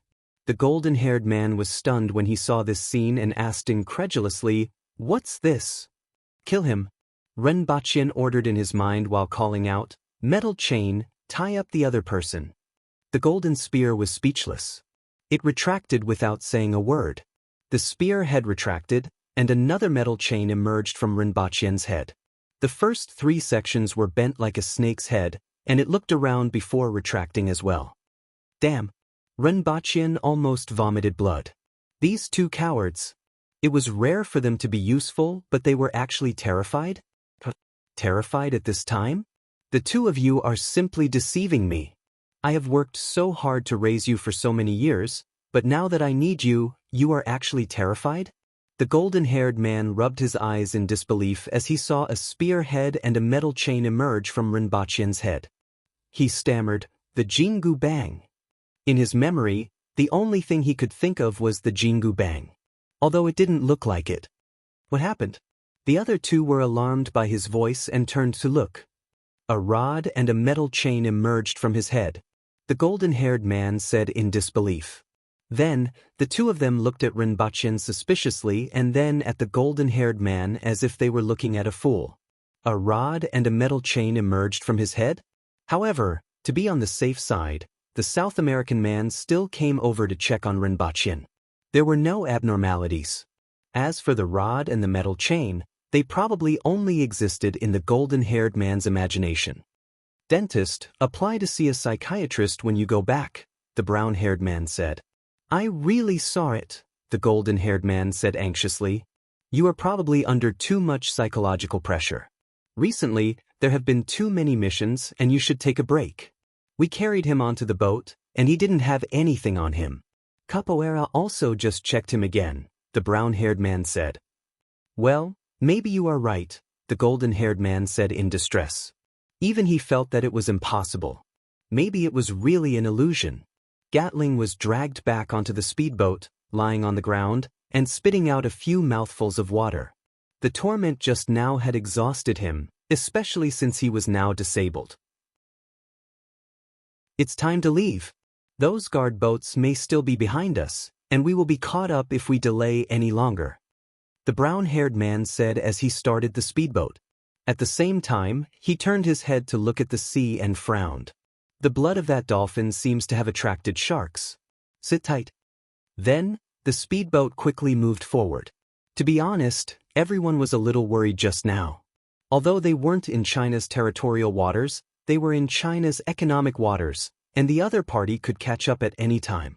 Now that the speedboat had set sail again, everyone was finally relieved. However, before they could sail for more than 3 nautical miles, they felt the hull shake again, and the entire boat flew out of the water. Everyone quickly held on to the places around them that they could hold on to, and Rinpochen happened to be stuck in his seat. Just now, the bottom of the boat had directly hit the upper part of a whale shark, directly breaking it open, and the speedboat was directly sent flying. Ah! Gatling's trembling voice came from the air, and they saw him being thrown out again. The few people on the boat had just calmed down from the shock, and their faces darkened when they found out that he had been thrown out again. Why was it another collision? How could they collide twice in such a huge sea? And why was it you again? How could you fall down twice in such a short time? The brown-haired man had no choice but to turn the speedboat around to pick up Gatling again. The golden-haired man, who was called Dentist, suddenly said to Rinpochen, "You are loved by God." What? Rinpochen didn't hear clearly what the other party said. Dentist, on the other hand, had a bitter look on his face as he drew a cross on himself. After catching the target today, he finally understood one thing when he linked the series of events together. There were really people in this world who were loved by God. For example, this person in front of him. Since the beginning of the operation, not a single place had been smooth. They had been affected by all kinds of accidents from the beginning to the end. Chapter 7:15. If there were any enemies in the world that were the most difficult to deal with, it would be those whose God was always on their side. You could defeat a strong person or a smart person, but you couldn't defeat a person who was wrapped in luck, because they would always turn danger into safety, and everything you did would become a wedding dress in the end, just like the protagonists in those novels. That was what Dentist was feeling now. Ever since he caught the target, luck seemed to have turned away from them, and bad luck came one after another. This made him a little afraid. He had undergone a long period of rigorous training, but it didn't allow him to defeat people who were shrouded in the gaze of God. What nonsense are you talking about? The brown-haired man scolded in a low voice as he drove the speedboat around the sea to pick up Gatling. You didn't see what I experienced. You don't know how it felt when a sinkhole suddenly appeared on the road several times in a row. You also don't know how I felt when I saw the governor being hit by an out-of-control car. Look, Gatling has fallen into the sea twice now. But so many coincidences? Dentist's face twitched as he shouted. Yes, they are coincidences. We will complete the mission soon, the brown-haired man said matter-of-factly. Huh, do you believe that such coincidences will happen again? Dentist roared angrily. We'll talk about it when the time comes, the brown-haired man said indifferently. Then he looked at the sea, and his expression changed dramatically. Oh no. The South American man called Capoeira noticed it earlier than him, and his expression was even worse. They saw Gatling's face full of terror, shouting something and struggling nonstop. The seawater around him seemed to be boiling as if it was stirred by something. The culprit of all this was the dorsal fin that occasionally appeared on the surface of the sea. It was a shark. Hurry up! Hurry up! Capoeira kept urging. The speed of the speedboat was very fast, 60 knots per hour. However, it was precisely because of its fast speed that it had thrown Gatling too far away. It would take at least 3 minutes to go around in a big circle to get back. These 3 minutes had decided Gatling's life and death. When they rushed back, several sharks were taking turns to attack Gatling. Like a cavalry charge, they repeatedly charged at him. Blood dyed the seawater red. Gatlings and the whale sharks. Catch it, come up! Capoeira threw the swimming ring over. The swimming ring landed in front of Gatling, but Gatling stretched out his hand, but he had no strength at all. In the end, he could only shake it helplessly and was dragged into the water by a shark. D*** in it, D** in it, D** in B** starred. Capoeira kept shooting at the sea with his gun, his eyes bloodshot. Although Gatling wasn't likable, he shouldn't die here at this time. Complete the mission. Do you really think we can complete the mission safely? The governor and Gatlin are finished. Dentists seem to be laughing and crying at the same time. What nonsense are you talking about? If you keep babbling, I'll kill you first. Now, shut up and sit down. When you get back, you can apply for your resignation. The brown-haired man cursed loudly. Renbachien looked at the dentist in amusement. This guy was actually frightened by his own imagination? Unfortunately, he was not loved by God. It was more accurate to say that he was the god of misfortune. As for these fellows, they could be considered as fish in the moat. However, he was exceptionally happy to see the miserable state of these people. His only hope was that nothing would happen to this boat. He had just returned and would have to stay for at least a day and a half before he could go back. If anything happened to this boat, he would be in trouble along with it. The problem now was how to untie this rope. Damn it, these people were quite professional in tying him up. His hands were tied behind his back, and his thumbs were locked together. He couldn't exert any strength at all. His arms and legs were also tightly tied up with nylon ropes that were as thick as a thumb. Golden spear, cut the rope behind me, Renbachien said in his mind. Although these two scammers had angered him to death, he could only rely on them now. Then he felt his two thumbs loosen. Renbachien heaved a sigh of relief and thought to himself, fortunately, I'm not fooled this time. Also, the rope on my arms and legs. Renbachien almost didn't feel any sharp blade cutting the rope, and the rope was directly loosened. The change in the rope was immediately noticed by Capoeira, who took out his gun and aimed at Renbachien. Renbachien put his palm on the ground, bounced up, and stepped on Capoeira's head. The entire boat sank, and the South American man's neck was stepped into his chest. He died instantly. This change was so sudden that the other two people couldn't react at all. They saw Capoeira suddenly become shorter, and there was an extra person on top of his head. The brown-haired man was about to pick up the gun beside him when Renbachien appeared beside him as if he had teleported and stepped on his palm. Ah! The brown-haired man let out a miserable howl. His entire palm was crushed by this stomp. Renbachien opened his fingers and lifted him up by his head. With a friendly smile, he said, "As long as I use a little more force, your head will crack like an egg." Bang. So, you better be quiet just like him. Isn't that good? Ever since Renbachien had launched an attack, Dentist had reached out for his gun but quickly retracted his hand. The other party was too fast. It was hard to believe that humans could be so fast. He didn't even see the other party's shadow before he suddenly appeared on top of Capoeira's head. He even suspected that the other party knew some kind of magic. Dentist was very sure that he couldn't draw his gun as fast as the other party. Furthermore, the other party was someone who was loved by God. Gatling's fate was already clear. He had already boarded the boat, but he died in such a ridiculous manner. This made him feel fear from the bottom of his heart. Renbachien saw the fear in the brown-haired man's eyes, gently placed him back in his seat, and even stroked his head as if he was comforting a pet. "Now that we are going to the rendezvous point, where are you taking me?" Renbachien suddenly changed his mind because he remembered something. This incident had exposed a major weakness of him and the winged cavalry. It was this kind of concealed weapon that made it easy for him to fall into their trap when he was careless. If he went back now and said that he had these people under control after waking up? However, this would also confirm this weakness that could be easily targeted and looked down upon. It would be better to put on a show and make people think that he was deliberately captured in order to catch the people behind the scenes and give them a deep revenge. This would also be in line with the image that he had been trying to create. The brown-haired man immediately fell into a dilemma. If he refused, he would definitely die and fail the mission. If he agreed, he would become a traitor to the country. However, there were so many people there, and they might be able to capture him again. If that was the case, he would be able to atone for his crimes. In China's words, this was called beating someone at their own game.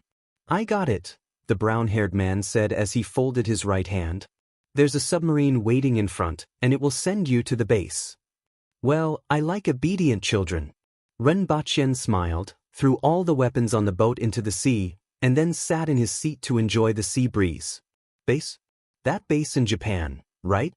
On the other side, the Messier 87 was in chaos. Ren Baqian had been captured? Even Yang Sun couldn't believe it. They were obviously so powerful, but they were actually knocked out by a few tranquilizer bombs? This was simply shocking. We must rescue him. At any cost. Yang Sun gritted his teeth.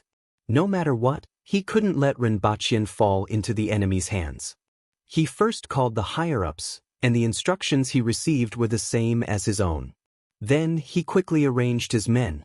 The most important thing was where Ren Baqian would be sent to. Contact Shen Feng and inform the cavemen in the villa. Although these people are like a group of primitive lunatics, they can still use force at times like this. The people from the Blessed Enclave were referred to as cavemen for short. In private, many people directly called them cavemen. After a while, the villa was in an uproar. The lady boss had actually been captured? If Her Majesty knew about this, there would definitely be a big problem. They didn't forget that Her Majesty had brought the lady boss all the way to Great Xia. They had to snatch the lady boss back. Who did it? Kill them. Kill them. Where's my knife? Take out all your knives. Chapter 716. Where is the lady boss? A group of people donned their leather armor and wielded their sabers. Their murderous intent soared to the sky. If something happened to the lady boss, even if the Empress didn't skin them alive, they wouldn't have the face to stay any longer. Let's wait. That girl just called to say that she is investigating the whereabouts of the lady boss and will let us know once she finds out. Su Wei sat on the sofa, propped his saber on the ground, and stroked the scabbard with one hand. Speaking of which, I haven't seen blood in a long time. My saber has been thirsty for blood for a long time. We are the best at killing generals, capturing flags, and killing entire families. Those people are too weak to save the lady boss, Xionging said. He had followed them to the Southern Dynasty to look for the two missing people and had underestimated the combat power of the Messier 87 department. Logically speaking, the lady boss's strength should be sufficient now. Although they haven't fought before, there shouldn't be anyone in this country who can beat him, right? I watched those combat competitions on TV, and all of them were as soft as the women of Great Xia. How could the lady boss be captured? Even if they had guns, they wouldn't be able to do anything to her. Shi Tong and Jiang Yuanshan accompanied the lady boss out. Where are they? They seem to be fine. They are now at the Messier 87 department. We will only know the details after seeing them, Su Wei said. The group of people chatted for a while and then stopped talking, waiting for news. They closed their eyes and rested, preparing for the upcoming battle. The winged cavalry had seen many life and death battles and were used to conserving their energy before a battle. Shen Feng didn't notice anything wrong when she walked out of the door. As she pushed open the door and walked in, 10 men who were sitting lazily with their eyes closed suddenly opened their eyes. The room seemed to be illuminated, and everyone's eyes revealed a cold glint. They gave her the feeling of 10 ferocious beasts ready to hunt, and they were even more terrifying than ferocious beasts. They had completely lost their original carefree look. Shen Feng subconsciously arched her body and leaped backward. She then realized that this was a conditioned reflex, and these people wouldn't attack her. Where is the lady boss? Su Wei asked Shin Feng, who had retreated and returned. A department called the Messier 87 informed me, but I'm not sure about the details. But before I came here, I called them again. They are still looking for the whereabouts of the lady boss. If there is any news, they will inform me immediately, so I also came here to wait. Hearing this, everyone closed their eyes again. What are you guys wearing leather armor for? Performing in an opera? Wearing this on the street, it's almost as if you're going to cause trouble, Shin Feng said as she looked at them. Everyone pondered for a while and realized that they weren't in Dayo or going to war. Although he had only killed people in his life and had never saved anyone, his cerebellum thought that it was not suitable to wear these things on the streets. Everyone obediently went back and changed into their sportswear. However, they still held their long sabers in their hands. Everyone silently stroked the scabbard or rested. Shen Feng could no longer stay in this atmosphere for 5 minutes. It was too depressing. It wasn't the kind of oppressive feeling when no one spoke. Instead, it was as if the air had been sealed, making it difficult for people to even breathe.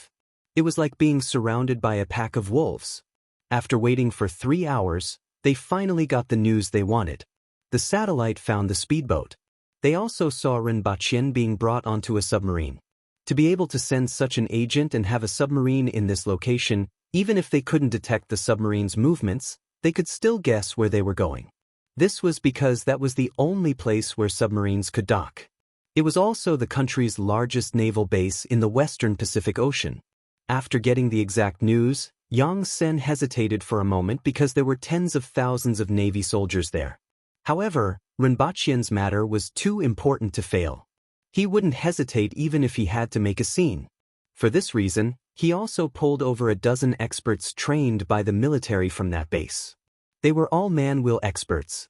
Although they weren't as terrifying as the cavemen, they were more suitable for infiltration and combat with firearms.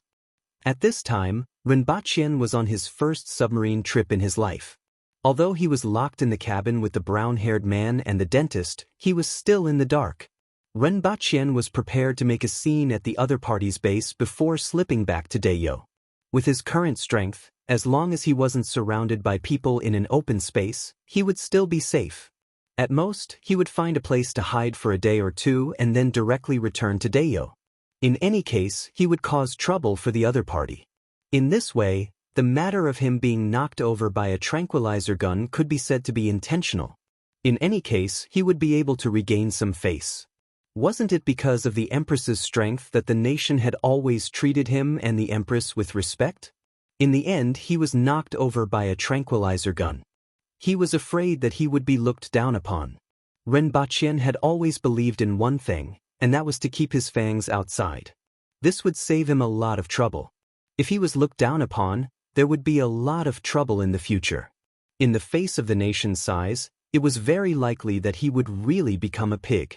Both Rinpoche and the brown-haired man had their own plans. If they couldn't even take down one target with so many people in the base, it would simply be a joke.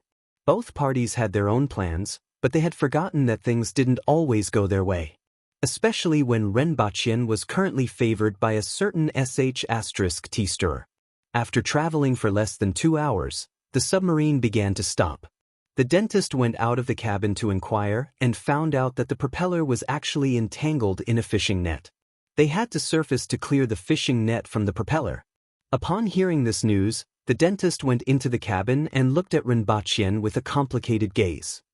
He then lowered his head and remained silent. Sure enough, it was another accident. What would be the next accident? When would it happen? The dentist silently drew a cross on his forehead and chest. The second accident came very quickly. When the submarine urgently floated to the surface, everyone suddenly felt the submarine violently shake as if it had collided with something. Rinpoche's heart suddenly skipped a beat. If there was a problem with the submarine, he could only kill everyone in the submarine and fight for enough oxygen to last for a day and a half. However, he didn't know that the electrolytic oxygen production equipment and the oxygen in the liquid oxygen tank were enough for everyone on the submarine to survive for 3 months. If that really happened, it could only be said that these people were unlucky. Fortunately, that didn't happen, and the submarine safely returned to the surface. The dentist went out to inquire and brought back a few pieces of information. First, the submarine's sonar system had also malfunctioned. After that, when it surfaced, it didn't discover a fishing boat from Japan. Originally, it was thought that the thing entangled in the propeller was an abandoned fishing net floating in the sea. This kind of situation would occasionally happen. Now, it seemed like this wasn't the case at all. Second, the fishing boat had capsized, and dozens of people had fallen into the sea. Currently, the soldiers on the submarine were inspecting the submarine and participating in the rescue. Third, this submarine probably couldn't dive anymore. They were contacting other ships to pick up these people. The dentist kept looking at Renbachien as he reported these few pieces of information. Sure enough, there was another accident. If he could, he really wanted to give up this mission and escape immediately. The further he got from that person, the better. Even the brown-haired man had an incredulous look in his eyes. There were actually consecutive accidents. There was an accident with the car, an accident with the speedboat, and now there was an accident with the submarine. Was this person really loved by God? Chapter 717. Sitting in the submarine, Renbachien felt helpless. Why was it so difficult for him to do something? It wasn't easy for him to make up his mind to wreak havoc at the enemy's base, but something happened to the submarine. He should really dissect the beachy to see what it was made of. If he could figure it out, he would probably be able to develop a weapon based on the law of causality. This level of misfortune was comparable to that of the god of misfortune. He felt that it was stronger than the last time he saw it. Although there were earthquakes, collapsing houses, being attacked by eagles, and being assassinated, it wasn't as frequent as this time.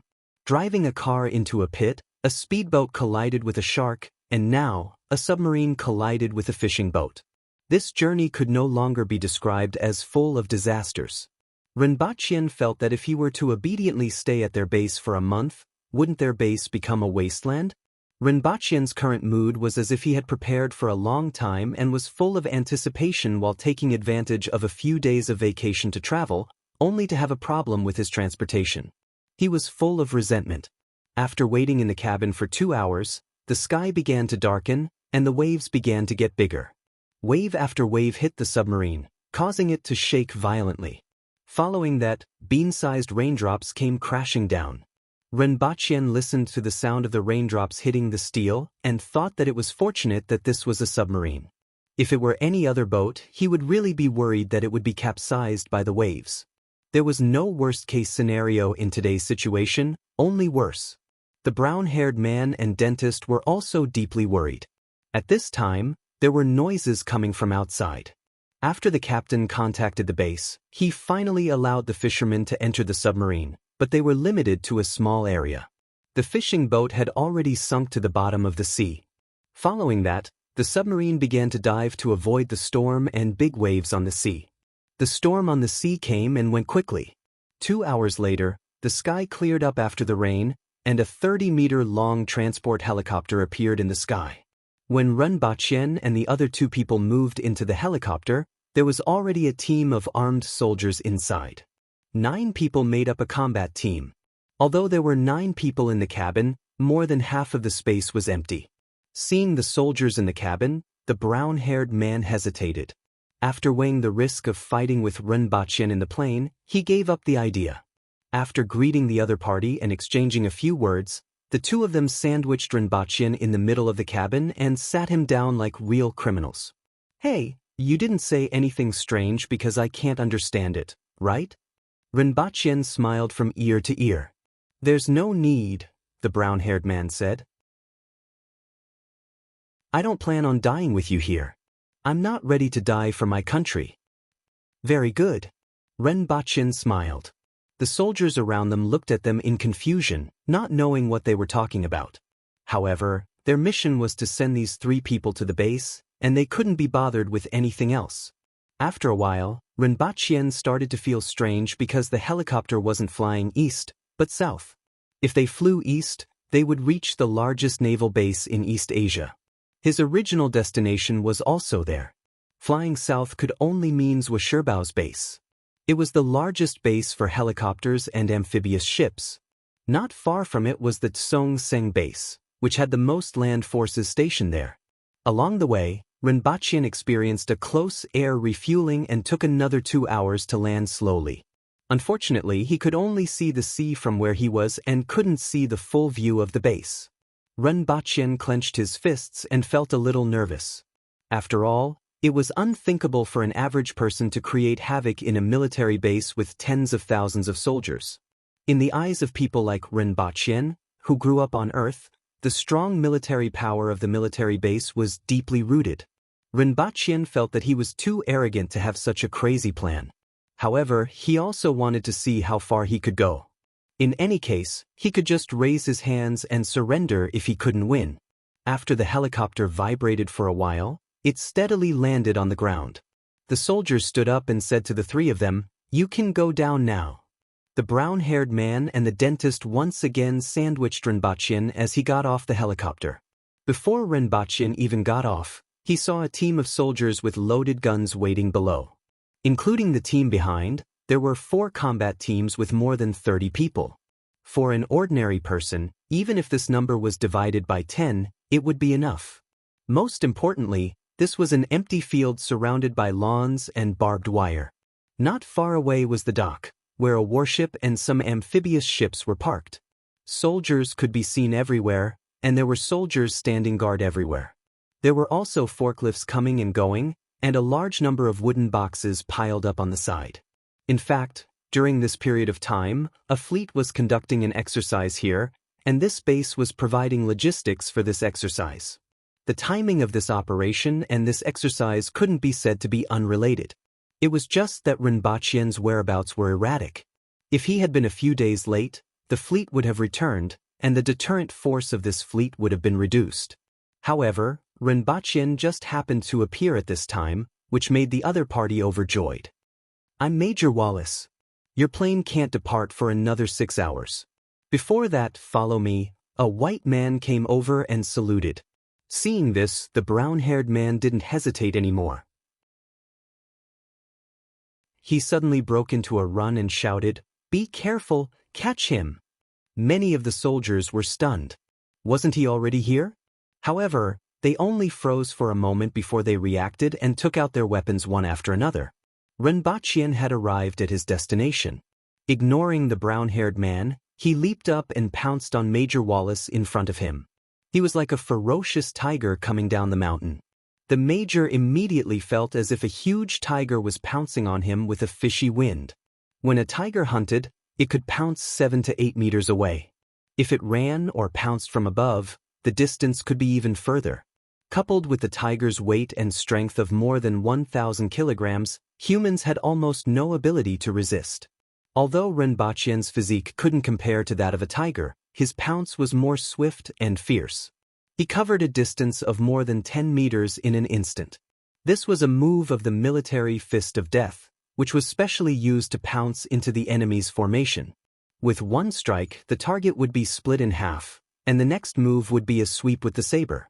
With a single sweep, he could clear out an empty space. Only the Aboriginals would use such a bold and ferocious move. Although Rinpoche didn't have a saber in his hand, that pounce carried the force of 1,000 kilograms. Like a smashed watermelon, red and white matter flew in all directions. Rinpoche then grabbed the corpse that hadn't fallen and swept it horizontally, sending 5 or 6 soldiers who were taking out their weapons flying. He then threw the corpse at the soldiers behind him and rushed into the crowd in front of him without looking back. One had to know that these soldiers were from the Special Forces and were ranked highly in the world. However, in the face of Rinpoche's sudden burst of strength, they had almost no power to resist. In the blink of an eye, 5 or 6 of them were sent flying by his kicks or collisions. Their internal organs and blood sprayed out in the air, and it was obvious that they wouldn't survive after falling to the ground. The brown-haired man and the group of soldiers who escorted him were dumbfounded. 5 seconds. In just 5 seconds, Rinpoche had already pounced on the crowd and started a massacre. More than 10 people had lost their fighting strength. Half of the soldiers behind him were sent flying by the corpse. The rest had just unlocked the safety and placed their guns on their shoulders to take aim. However, they couldn't capture Rinpoche's movements at all. Especially now that he was massacring the group of soldiers, with his speed, it would be difficult for those people to even think of escaping. This scene sent a chill down everyone's spine. Were they really facing a human? Chapter 7:18. Rinpoche charged into the crowd and started a massacre. In the blink of an eye, half of the people around him had been cleared. Rinpoche didn't delay any further. After all, this place was too spacious. If they reacted, it would be difficult for him to dodge with so many soldiers and guns. In the past, he used to use anti-aircraft machine guns to deal with the experts from Great Xia. Now, it was the other way around. Their positions had swapped, and the other party was pointing their guns at him. After clearing half of the people, Rinpoche dashed toward a building in the distance at high speed. Immediately, gunshots rang out behind him. Rinpoche felt a chill on his back even before the gunshots rang out. He knew that he was being aimed at. He kept changing his position, using the wooden planks and boxes to block the enemy's shooting trajectory, or simply moving in a snake-like manner. Rinpoche's movements were too fast. In the blink of an eye, he had already dashed 200 to 300 meters away. Those soldiers only fired a few shots before losing sight of him. There were many people in the direction that Rinpoche was running toward. If they were to fire again, the probability of hitting their own people would be much higher than hitting Rinpoche. Following the gunshots, the soldiers who were going to and fro in the base were stunned. They had no idea what was going on. Even if they were beaten to death, they wouldn't believe that someone would kill someone in the military base. Furthermore, it was only one person. They could only hear the gunshots, but they didn't know what exactly happened. Many of them stopped what they were doing and stood there waiting for news. Some of the people who were closer looked in the direction of the gunshots. Only a few of them saw what happened in just a few seconds and were dumbstruck. They truly understood what it meant to rise and fall like a falcon. After Rinpoche ran for 400 meters, he relaxed. The rifle's range was about this distance. From here to the interior of the base was about 2 kilometers. With his speed, it would take him less than 2 minutes to cover the distance. They definitely wouldn't be able to react in time. Once he entered the interior of the base, he wouldn't have anything to worry about in such a complicated situation. The first time he killed someone was during the Great Hunt against the consecrated expert from the Lien family. He had just advanced to the earthwheel level, but he was able to block his bullets with a saber. When facing Great Xia, the Great Xia generals could even block the bullets from his anti-aircraft guns with their sabers. After blocking for more than 10 seconds, the opponent's saber couldn't withstand the heavy load and broke into pieces. Only then was he beaten into a pile of minced meat. Some of the Great Xia practitioners used a pair of sabers to block the bullets from the anti-aircraft guns and were shot into the sky by Rinpoche. From this, one could see the strength of an earthwheel expert. Whether it was his speed, reaction, or dynamic vision, he was no different from Superman. Although he had just attained the earthwheel level, his speed was not only faster than that of the Aboriginals, but it was also faster than most of the beginner earthwheel experts. This was his strongest suit. In the face of these armed soldiers, speed was far more important than strength. Moreover, his strength was enough to kill a person with one punch. It was also because of this that he made this crazy decision. As long as he wasn't surrounded by people shooting at him, there shouldn't be many who could threaten him. Along the way, many people looked in the direction of the gunshot, but they were dumbfounded to see a figure pass by them at an unimaginable speed. It was as if the distance was shortened in front of him. 100 meters, 2 seconds. 3,000 meters in 1 minute. A speed of 180 kilometers per hour. Before anyone could react, that figure had already appeared beside them from afar, and then disappeared without a trace. Rinpoche took less than a minute to arrive in front of a building and went in. Who? After entering the building, Rinpoche finally stopped and gasped for breath. This speed was also a great burden for him. At this moment, the 2 guards in front of the main door reacted. They looked at each other in disbelief, shouted for their surroundings, and rushed in with their guns. This was a building that had been around for many years. After entering, there was only a small hall and 2 corridors that extended to both sides. Directly opposite the main door was a staircase. At this moment, there was a white man holding a towel in the hall and looking at Rinpoche in a daze. Just now, he seemed to have felt the wind, and then this person appeared in front of him. He was an Asian man. He wasn't considered tall, but he was very strong.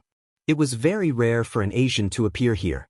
Although this base was shared with the Japan Self-Defense Forces, Japan occupied less than 20% of the area and wasn't in this area. Why would an Asian man come here? Who are you? Why are you here? This isn't a place you should be. The other party spoke in English, and Rinpoche could only understand the first sentence. Who are you? However, the other party didn't seem to have a good attitude. I am your grandpa. Rinpoche panted heavily, wiped the perspiration off his forehead, took a step forward, and landed a punch on the man's chest. The man felt as if he had been hit by a car, and even his internal organs spilled out. The 2 guards in front of the door saw this scene as soon as they rushed in. Without saying anything, they raised their guns and aimed at Rinpoche. As a result, they realized that the person in front of them was gone. Not good. This thought emerged in the minds of the 2 guards, but it was too late. Rinpoche directly grabbed the back of their heads and pressed them to the ground. Leaving the 3 corpses behind, Rinpoche first went up to the 2nd floor. Then, he leaned against the staircase railing and rested for half a minute. At the same time, he looked around. The corridors on both sides were filled with rooms, and there was almost no one in sight. Rinpoche pushed open a room. Inside was a bed with a few pairs of shoes and a television hanging on the wall. It looked like a dormitory. The few rooms he pushed open were the same. Rinpoche heard the noise coming from downstairs. The 2 guards shouted when they came in just now, and it seemed that other people had arrived. Rinpoche directly pushed open the window and jumped down. Behind him was a row of small buildings. He went straight into one of the rooms and saw a middle-aged white man sitting at a table looking at something. When he heard Rinpoche's voice, he raised his head and was obviously stunned for a moment. He wanted to speak, but Rinpoche didn't wait for him to speak and said, "I'm your uncle." With a leap, he stepped on the top of that person's head and gently landed on the ground. Looking at the military rank on the corpse's clothes, he was actually a lieutenant. Going up the stairs to the 2nd floor, there was a row of cabinets that contained all kinds of medicine. Next to a table and chair, there were 2 first aid kits. Further inside were 2 beds. It seemed that the person just now was a military doctor. Rinpoche first opened the window and listened to the sounds outside. Then, he sat on the bed to rest and think about his next move. Since he was prepared to make a big fuss, he definitely wasn't here to kill a few people. Just now, he saw a lot of parking aprons and runways. Behind the runways was a hangar, which was a good target. There were also those warships at the port. It would be even better if there were some ammunition depots. Before that, he had 2 things to do. One of them was to replenish his food supply. After all, the cultivation system in that world wasn't like the legendary cultivation system of immortality. Instead, everything was based on the amount of food one could eat. A battle consumed a lot of energy, and this energy was replenished by a lot of food. One couldn't fight on an empty stomach. Rinpoche was already feeling hungry now. Another thing was that he was still lacking a weapon. Golden spear, metal chain. Rinpoche called out in his mind. The metal chain emerged from the top of Rinpoche's head, bent downward, and reached in front of his eyes. As for the golden spear, it didn't react at all. The 2 of you have been living here for so long, and it's time for you to pay your rent. From now on, the 2 of you must be used by me. Otherwise, don't think that I can't deal with the 2 of you now.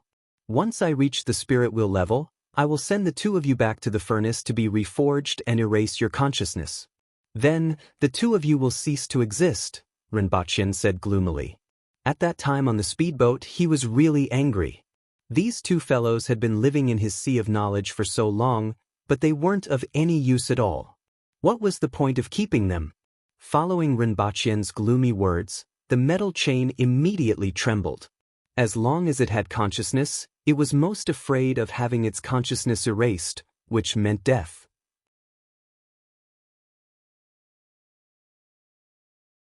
Chapter 719.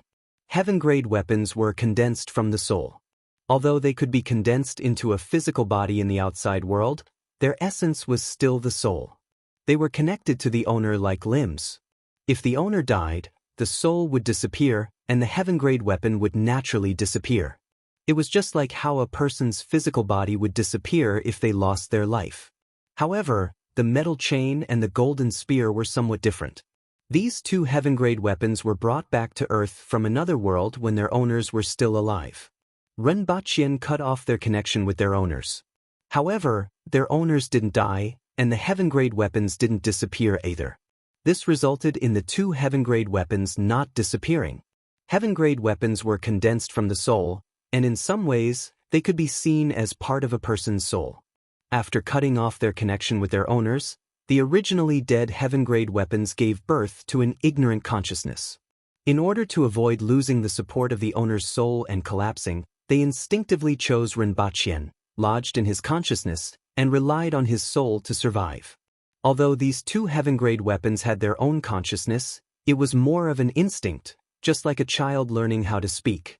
Their greatest consciousness was to continue existing. Therefore, the two of them had been staying in Renbachien's sea of knowledge. As long as his life wasn't in danger, they wouldn't come out. This was because they had been in his body for such a long time and had been contaminated with his spirit. If he died, the two of them would most likely dissipate. Other than this matter that concerned the survival of these two heaven-grade weapons, they didn't care about anything else. This was because if something happened to them outside, Renbachien's soul wouldn't be able to support repairing them. Therefore, they were very timid. Now that Renbachien threatened them, the two heaven-grade weapons could naturally feel his determination. When a very timid person was threatened, there were usually only two situations that would occur. One was to explode, and the other was to continue being timid. The two heaven-grade weapons immediately chose the second option and continued to be timid. A spear grew out of Renbachien's right hand. It was 7 feet 2 inches long and was close to 2 meters. It weighed about 50 kilograms, was silver in color, and was covered with golden veins. As Renbachien turned the spear in his hand, the body of the spear shone with a golden light. This was the heaven-grade weapon of Tingyu, the fourth most powerful spear in the world. When Renbachien held the spear handle in his hand, it actually felt slightly elastic and not as cold as iron. He reached out and poked at the wall. Almost without feeling any resistance, he pierced a hole in the wall. He pulled it back, and the sunlight shone in through the hole. "Good spear!" Renbachien exclaimed. In reality, how would he know what a good gun was? The spear of the fourth strongest expert in the world must be good. Moreover, the sharpness of the blade could be considered good. After saying this, Renbachien's eyebrows twitched, his gaze focused, and he thrust his spear again. This shot wasn't as sloppy as the previous one. It was as fast as lightning. Even those who didn't know anything would be able to tell that these two shots were very different. If one were to say that the first shot was just a layman's act, then this shot was made with strength in his legs and a twist of his body, which was extremely pleasing to the eye. Renbachien pulled his spear back after thrusting it out. He held the spear with both hands and actually shook it again. The entire room was filled with specks of cold light, and the sound of the spear piercing through the air whistled through the room. Renbachien consecutively used the spear techniques of thrusting, shaking, flower dancing, piercing, and poking. Only then did he stop and stand still with ecstasy in his eyes. This spear actually came with skills. Just now, when he held the spear in his hands, some things appeared in his mind. The basics of spear techniques were thrusting, grasping, and blocking. After these things entered his mind, he immediately understood many things. In addition to the basics of thrusting, grasping, and blocking, there were also the evolved thrusting, whipping, twisting, circling, pouncing, poking, flower dancing, and so on. The spear in his hands seemed to have immediately become a part of his body. With just a thought, he naturally knew how to exert force. It was as if he had been imbued with wisdom. Even though he wasn't considered proficient and needed to control his body to do it, it was far better than holding the spear and randomly thrusting it. If he didn't guess wrongly, these things were left behind by the spirit spear Tengyu. They were his insights into spear techniques. Surprise, it was simply a surprise. Renbachien had never thought that there would be such a good thing. There was actually a novice gift bag. At this time, this novice gift bag was simply too timely. It could be said that Renbachien's original combat strength was 10, and his random thrusting with a stick was 11. Now it had jumped to 15. This was the insight of the fourth most powerful expert in the world. He had picked up a big bargain. After walking around the room a few times and making a few movements with the spear in his hands, Renbachien finally suppressed his excitement. Then he looked at the metal chain that was swimming around his arm like a snake. He grabbed one end of the metal chain, but it immediately wrapped tightly around his arm and wouldn't let go no matter what. "Did you hide anything good?" Renbachien laughed. The metal chain desperately tried to break free from Renbachien's grasp, followed his arm, and wrapped around his waist. "What time is it? If you have something good, quickly take it out." However, the metal chain still didn't respond. Could it be that the metal chain doesn't have these things? Renbachien pondered for a while. After all, there were only the golden spear and the metal chain, and there were no other references. He also didn't know why the golden spear left these things behind, but the metal chain didn't. Renbachien felt that there were two possibilities. First, Tingyu was too powerful. After all, he was the fourth most powerful expert in the world. Whether it was the strength of his spirit or his willpower, he was far superior to ordinary spirit will experts. Therefore, when he practiced the spear every day, some of his insights were left in the golden spear, forming an inextinguishable mark. Therefore, when the golden spear was in his hand, those insights were transmitted to his mind. After all, the essence of the golden spear was still the spirit, a part of Tingyu's spirit. Second, the usage of the metal chain was different from that of the golden spear. The golden spear was Tingyu's weapon. Whether it was practicing or fighting, the golden spear almost never left his hand and completely carried Tingyu's will. The metal chain was different because it was actually a rope that could move. For example, the golden spear was a weapon, while the metal chain was a magic treasure that could be thrown out to bind people. Therefore, there wasn't anything that could be carried on the golden spear. Renbachien felt that both of these possibilities were possible, and both of them made sense. Unfortunately, there were only these two heaven-grade weapons and no previous cases to look for, so he didn't know if his guess was correct. However, no matter what, he had profited a lot. At this moment, an alarm sounded in the base, directly interrupting Renbachien's thoughts. It seems that the entire base is going to be mobilized. It's time for me to change locations. Renbachien leaned against the window and looked outside.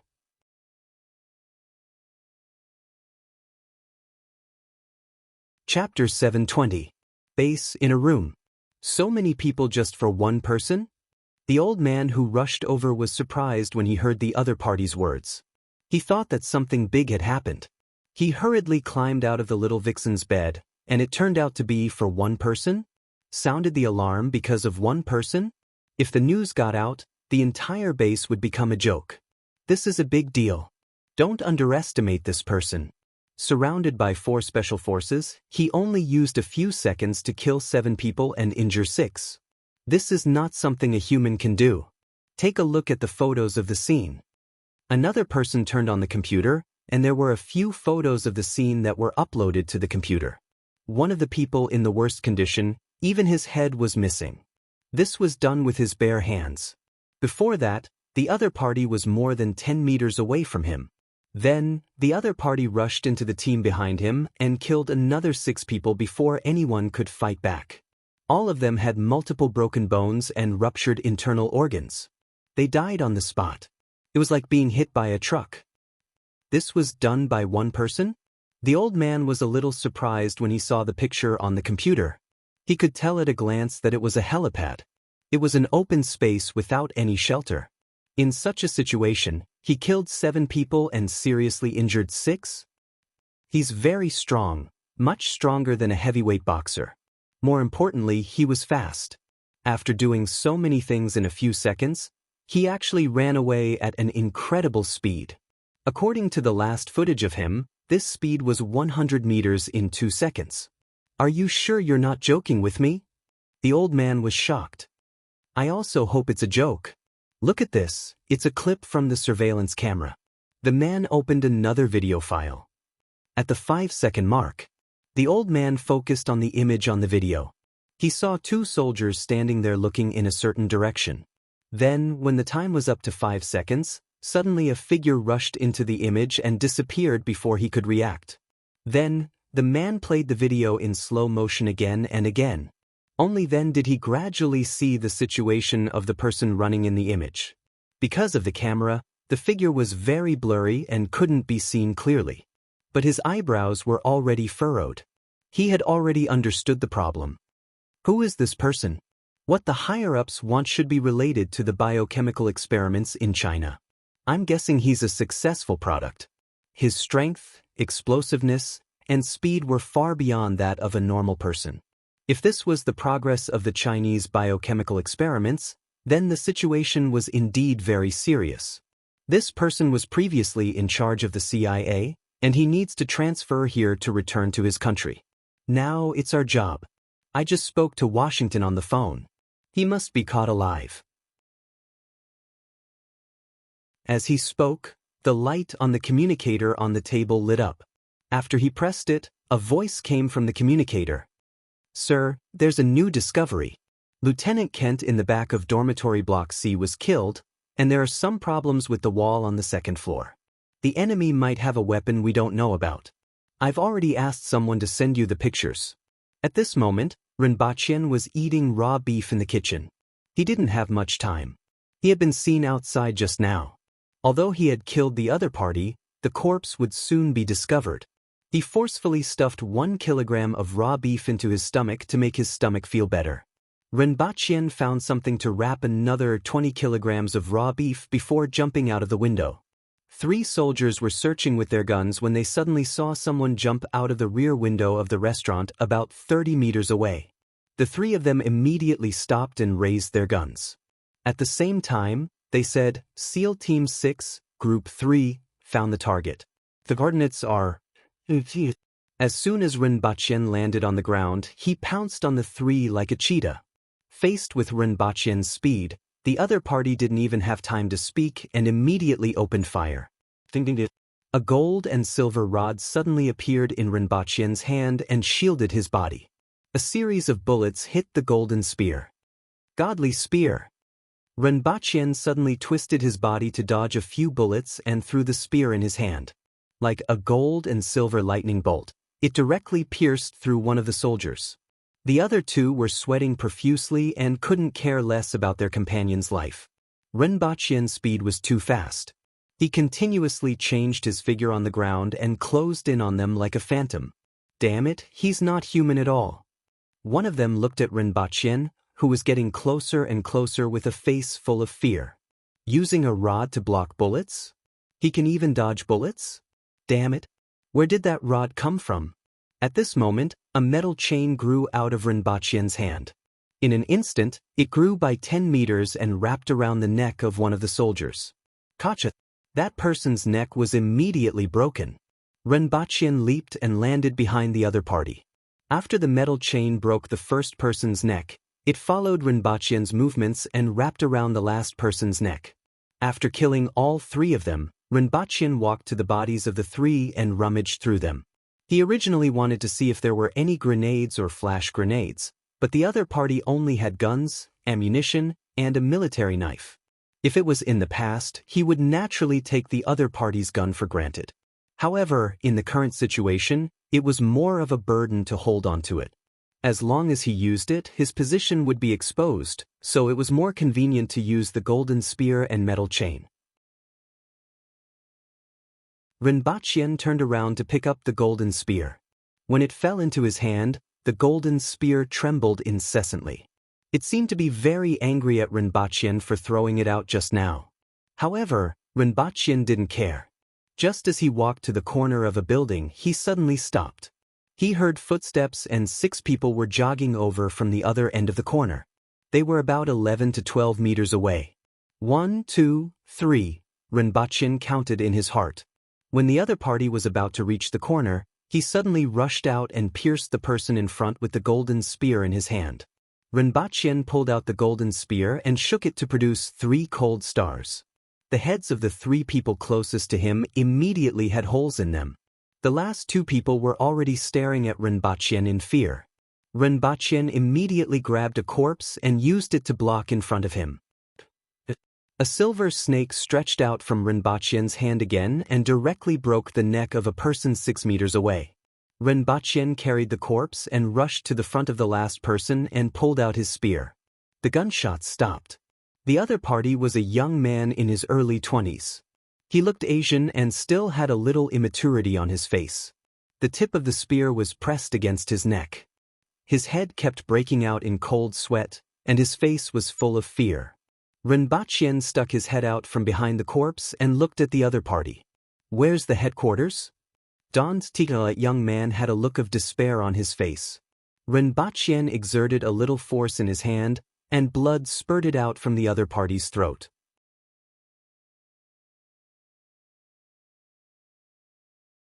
Chapter 721.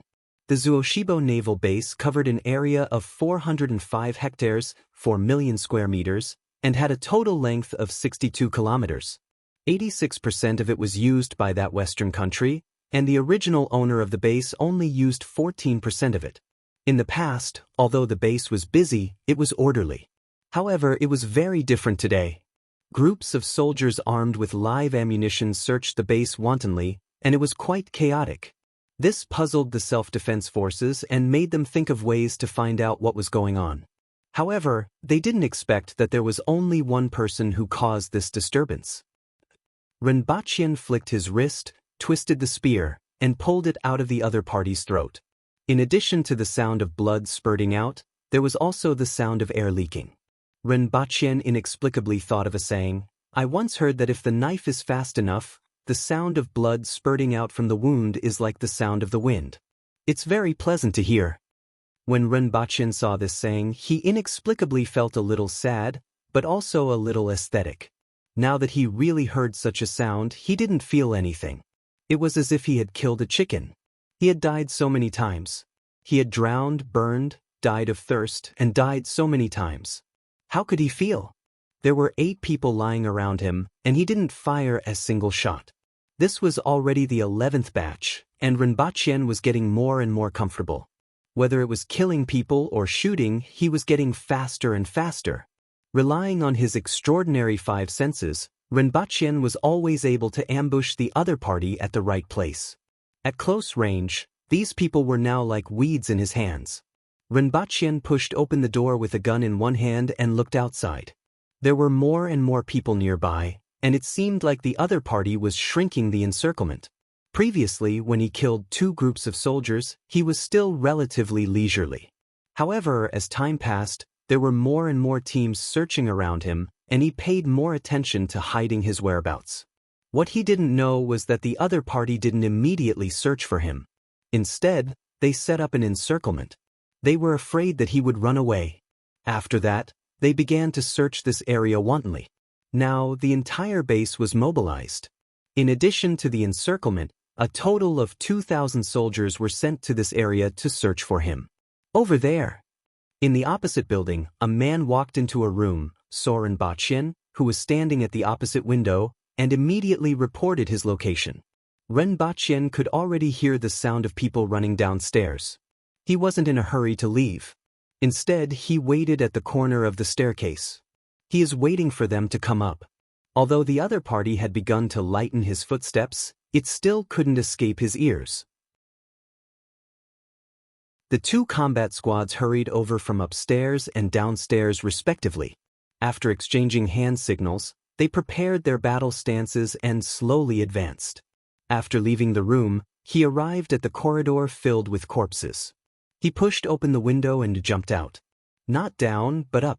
He jumped 6 or 7 meters high, almost at the same level as the roof. At the same time, he turned around and swung his hand. A silver chain was immediately thrown out and wrapped around the drainage pipe on the roof. Rinpoche pulled himself close to the wall, kicked off the wall, and flipped to the roof. This was a new usage that he had just come up with. In the complex environment of the base, the use of the metal chain was not limited to killing people. He could even pretend to be Peter Parker. He's up there. He ran to the rooftop. Renbachien landed on the rooftop and sized up the surroundings. There were many buildings nearby. A few of them were about the same height as where he was, and the distance between them was also less than 20 meters. This was the distance that he could currently reach. 17 meters was the furthest he could jump after a run-up. If the metal chain was wrapped around something to give him strength, he could only use it for 9 meters at most. That was about 26 meters. He looked into the distance and found some problems. There were many rows of soldiers standing around, holding guns and aiming in this direction. They were in an open space that surrounded the building area. Am I surrounded? Renbachien wasn't too nervous after discovering this. Instead, he ran in another direction and jumped over a distance of more than 10 meters in one leap. He didn't even need to use the metal chain. There are people in this direction too? Renbachien moved quickly on the rooftop and soon found that he was indeed surrounded. There seemed to be about 1,000 people in each direction. There were almost 3 people every 10 meters, forming a large net that firmly sealed off this area. From the looks of it, they were going to seal him in these buildings. Unfortunately, you won't be able to do as you wish. Renbachien smiled. The direction in front of him was a 2-lane road, and the soldiers were setting up a perimeter below. On the other side of the road, there was still a 4-story building that was less than 25 meters away. This meant that it was still within his range of movement. Their blockade was useful for ordinary people, and he would be greatly restricted before using the metal chain. However, it wasn't much of a threat to him now.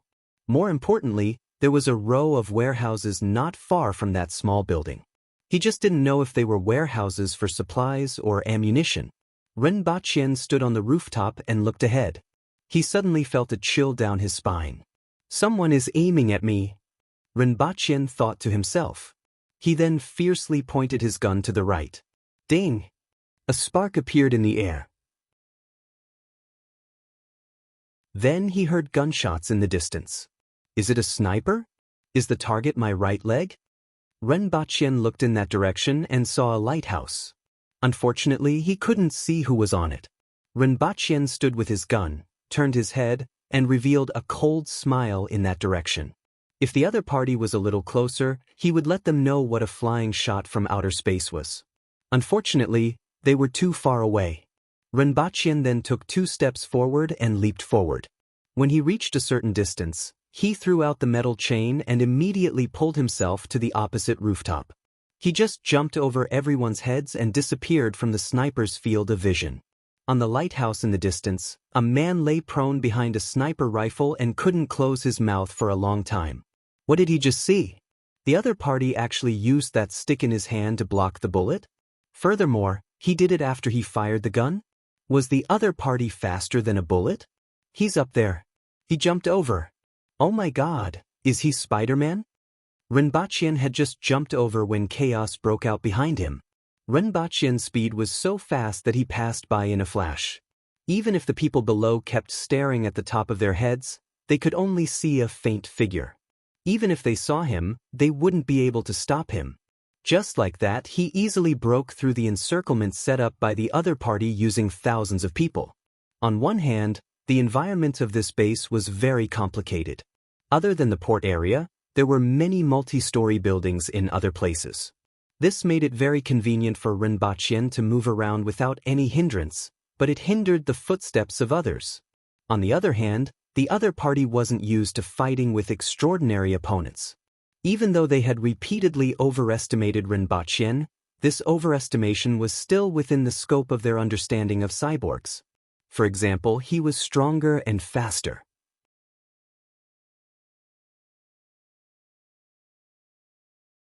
Chapter 722. Damn it. He actually managed to get away.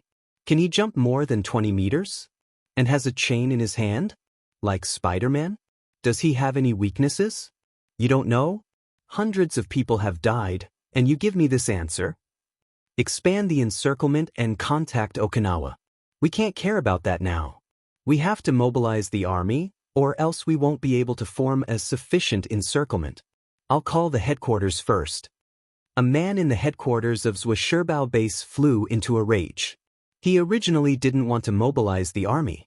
After all, if a few thousand people couldn't catch him, the entire navy would become a joke. However, judging from the current situation, Rinpoche was a little tricky.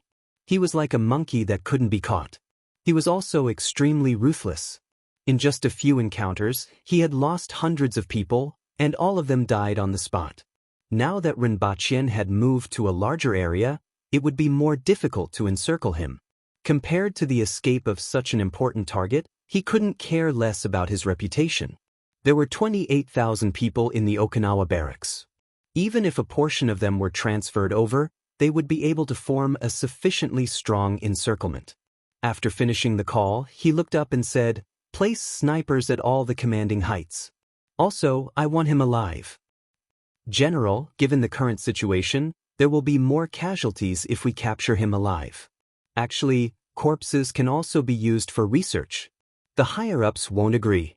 His existence shows that China has completely surpassed our country in biochemical research. In order to obtain China's research data, we have to send him back to Washington alive no matter how great the sacrifice is. If China completely surpasses our country in this aspect, the sacrifices won't be limited to these people. However, if we don't shoot, given the target skills, we definitely won't be able to catch him, and he might even escape. Therefore, try to shoot at non-vital points." Understood. The other person immediately understood. Bullets had no eyes. If they hit a vital point, there was nothing they could do. It was better than letting him escape. Rinpoche licked his fingertips and swallowed the last piece of beef. In just half a day, he had devoured the 20 kilograms of raw beef. Although it didn't taste good and he didn't like to eat raw food, it didn't feel good to be hungry. Now, he was worried about what he would eat. The consumption of energy during the battle was too high, and the energy contained in the food on Earth was too low. It seemed that he had to find some food after dark. After finishing the last bit of beef, Rinpoche stood up and looked around. This was a depression in the roof of the two warehouses, and it was very difficult to see this place from other directions. As for the warehouses below, he took a look at one of them. It was filled with all sorts of marine machinery, and he was not interested in it. There are footsteps below. 16 people? Are they two combat squads moving together? Rinpoche slowly walked to the edge and peeked out. More than a dozen people were slowly advancing in a battle formation. There were people watching in almost all directions, and one of them was looking in the direction where Rinpoche was. Up there. Rinpoche retracted his head and headed in another direction. Since they had discovered their location, the others would soon surround them. There are people here too? There are a total of 8 teams. Rinpoche only took a glance in another direction before retreating. However, he was still discovered by the other party. 8 squads were split into 4 groups and searching in this direction. Each group was only 50 meters apart. At the same time, Rinpoche felt that he was being targeted again. It was still a sniper, but this time, one was on the lighthouse and the other was on a building in the distance. This is a little troublesome. Rinpoche quickly retreated into the depression between the 2 warehouse roofs and muttered to himself. Looking at the 2 sides of the warehouse roofs that protruded into arcs, Rinpoche suddenly had an idea. The roof of this warehouse was a layer of iron sheet, and the bottom was completely hollow. In other words, the entire warehouse was a layer of iron sheet, which was also known as an iron sheet house in China. Rinpoche used the tip of his spear to draw a circle at the side, leaving only a little bit. Then, he flicked the tip of his spear to the side. In front of him was a circular hole that had a diameter of 1 meter. Rinpoche took a glance at the bottom and immediately jumped down. The metal chain wrapped around the beam, and Rinpoche's body paused for a moment. Then, he released the metal chain from the beam above and gently landed on the ground. Rinpoche bypassed the rows of wooden boxes, walked to the back door of the warehouse, and listened carefully to the sounds outside. There were 16 people in this direction just now. Rinpoche heard the sound of suppressed breathing coming from the metal plate of the warehouse. 2 people, Rinpoche thought to himself. It seemed like these people had split up. Rinpoche took a step back and stabbed the spear in his hand twice. The two people outside didn't expect the danger to suddenly come from the warehouse wall that they were sticking to. When the tip of the spear emerged from their chests, they looked down. Cannon! Alpha! Cries of alarm immediately came from afar. The two of them fell to the ground one after the other. Without hesitation, the people who had split up immediately fired at the warehouse, creating countless bullet holes in the metal sheet.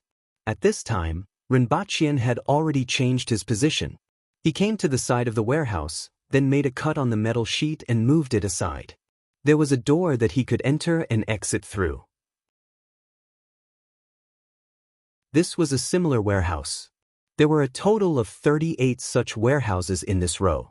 Rinpoche passed through the warehouses until he finally made a cut on the metal sheet. What he saw wasn't a warehouse full of equipment and wooden boxes, but a grassy field. On the other side of the grassy field were hundreds of soldiers. All of them were pointing their guns at him. "You have been surrounded," a man shouted at Rinpoche in broken Mandarin. F***C. Rinpoche retreated in a flash, then leaped into the air and hung himself on a beam with a metal chain. Countless bullet holes suddenly appeared on the warehouse wall below him. Rays of sunlight shone into the warehouse through the bullet holes, forming a beam of light. Rinpoche squatted on a steel beam, and his expression was no longer as relaxed as before. It seemed like this direction wasn't going to work. If he wanted to break through this grassy field in this direction, he would have to cover at least 50 meters. Furthermore, there were hundreds of soldiers armed with live ammunition. If he were to escape from here, it would be a competition of whether he or the other party's guns were faster. As for behind him, he would definitely be surrounded. In fact, there were already people chasing after him from the warehouse behind him by pressing on the doors that he had opened. With the help of the terrain of the warehouse, as long as he didn't go out, he should be able to hold on for some time. However, he was just like a turtle in a jar. It would be useless even if he could hold on until nighttime. As long as the other party moved the searchlights over, they would be able to illuminate this area as if it were daytime. As time passed, the other party's encirclement would be more complete, and it would be almost impossible for him to break through at night. It would be great if he had a few smoke grenades.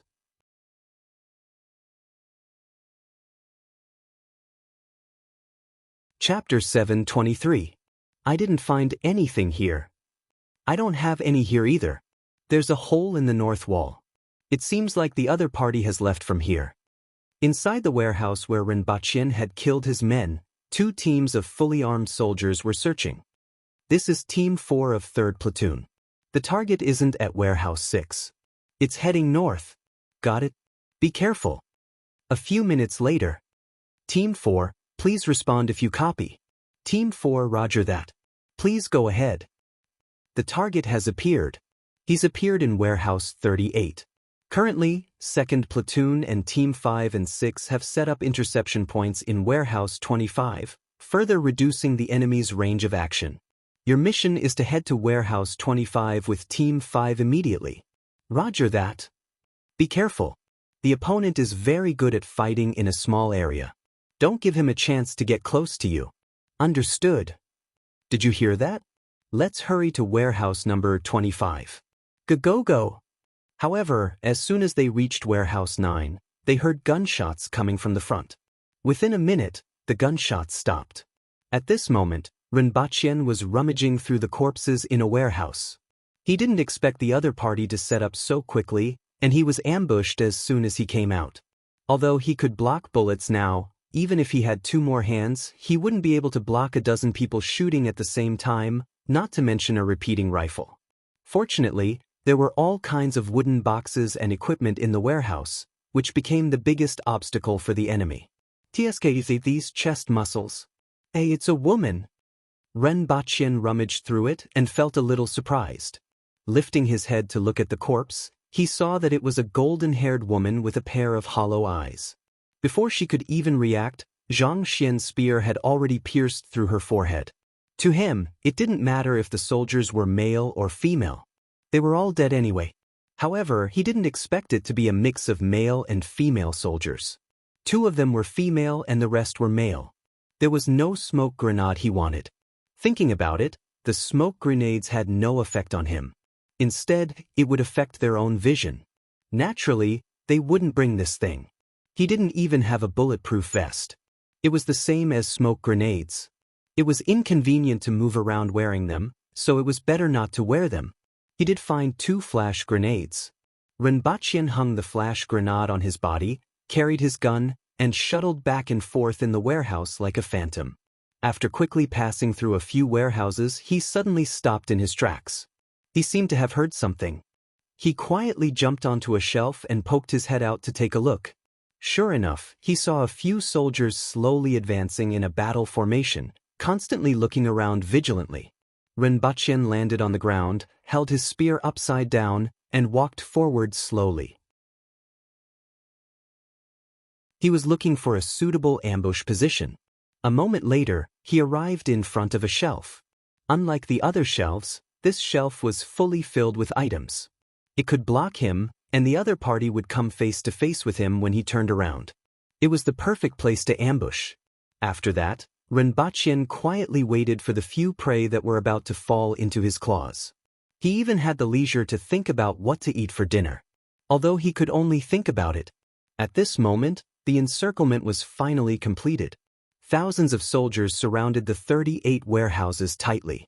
With a creaking sound, the doors of the warehouses began to open one by one. A large number of soldiers poured into warehouse number 38 and number 15, which this group of soldiers had just passed by. After searching the area, they advanced toward warehouses 16 and 37 through the wall that Renbachien had cut open. Renbachien was in warehouse 17. When he heard the sound of warehouse 16 being opened, Renbachien quickly realized that the other party was well prepared, which was why they were acting so wantonly. Renbachien hesitated for a moment. He heard footsteps coming from not far away, then quietly returned to warehouse 18 and ran in another direction. Not long after, he heard the sound of a search coming from another direction. Renbachien's heart trembled. He changed his direction and looked out through the gap of the warehouse door. Sure enough, there were soldiers aiming their guns at him. Although it was just a gap and he couldn't see the whole picture, he could see quite a number of soldiers. He also saw a squad machine gun, which was quite a threat. Is this a turtle in a jar? Renbachien smacked his lips. It seemed like he had made a mistake in choosing this warehouse. With so many people, if he were to rush out, not to mention the protection of a heaven-grade weapon, even if he had the protection of a deity, he would still be turned into a sieve. How did those great Xia practitioners die? His death definitely wouldn't be as good as theirs. However, the other party's movements were really fast. Could it be that he had to surrender? He didn't know if the other party had prepared a seduction for him. This was interesting and he might just give in. Would the Empress beat him up? I was forced to do it. Thinking about it this way, surrendering didn't seem too bad. Please don't torture me. I'm really not afraid of pain. Although he was surrounded, Renbachien didn't feel nervous and was still in the mood to think about all sorts of things. However, it seems like I don't have to surrender yet. Renbachien's eyes lit up when he saw a large pile of oil barrels in a corner of the warehouse. Listen up, you have been surrounded. I'll give you 10 minutes to consider whether you want to surrender or meet God. Renbachien recognized the owner of this voice. It was the brown-haired man on the speedboat. However, he didn't have time to care about him now as he was busy looking for something. When he was ready, he first opened a few barrels of diesel and poured it on the other barrels. Then, he kicked over 20 barrels of diesel over. Diesel gushed out of the barrels and flowed all over the ground. He slowly wrapped a piece of cotton cloth around a piece of wood to make a torch. Although diesel was flammable, it wasn't easy to ignite. For example, it was very difficult to ignite with a lighter or a match. However, it was possible to use a torch. Furthermore, he covered the ground with the cotton cloth that he had just found, which became flammable after being stained with diesel. The important thing was that he had at least 1,000 barrels of diesel, which occupied most of the corners of the warehouse and could fit several containers. Unfortunately, there were cotton cloth in the warehouse that could be used to make a torch. He could also use capillaries to let the cotton cloth absorb the diesel and ignite it like a wick. The lighter was from the corpse, and he didn't pay much attention to it before. He even specially went to retrieve it. Rinpoche lit the torch in his hand and threw it into the pile of diesel.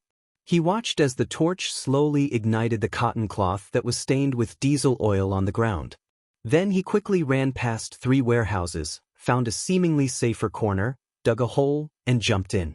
The brown-haired man was still using a loudspeaker to persuade them to surrender. Outside the 38 warehouses were thousands of soldiers armed with live ammunition, vigilantly watching their own territory. Hundreds of soldiers were searching the center from 2 directions. Boom, boom. A series of huge explosions suddenly occurred, and the huge explosions directly blew the warehouses away. Some of the diesel barrels were even like fireballs that were covered in diesel and flames. They were blown hundreds of meters away before exploding.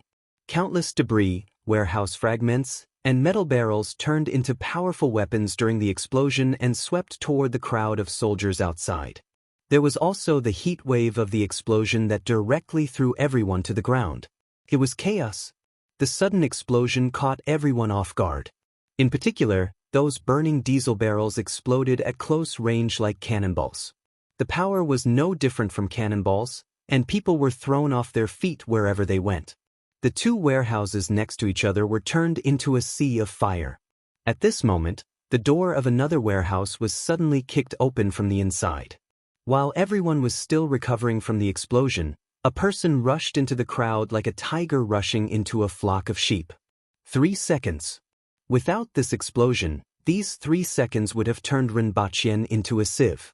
At this moment, Rinpoche successfully rushed into the crowd. The pistol in his right hand was like a dragon, shooting out cold stars and piercing the throats of people one by one. The metal chain in his left hand was like a rope that wrapped around the necks of several people. Rinpoche swung it hard and immediately smashed them like a weapon. Many elite soldiers were terrified. The person in front of them was like a monster. He was so fast that they couldn't keep up with him. He was also so strong that human bodies were like straws in his hands. Everyone even began to run away. In the face of such a monster, there was only one way to escape. Rinpoche flipped and maneuvered in the crowd. He followed the crowd for dozens of meters before suddenly changing direction and crashing into the window of a building more than 10 meters away.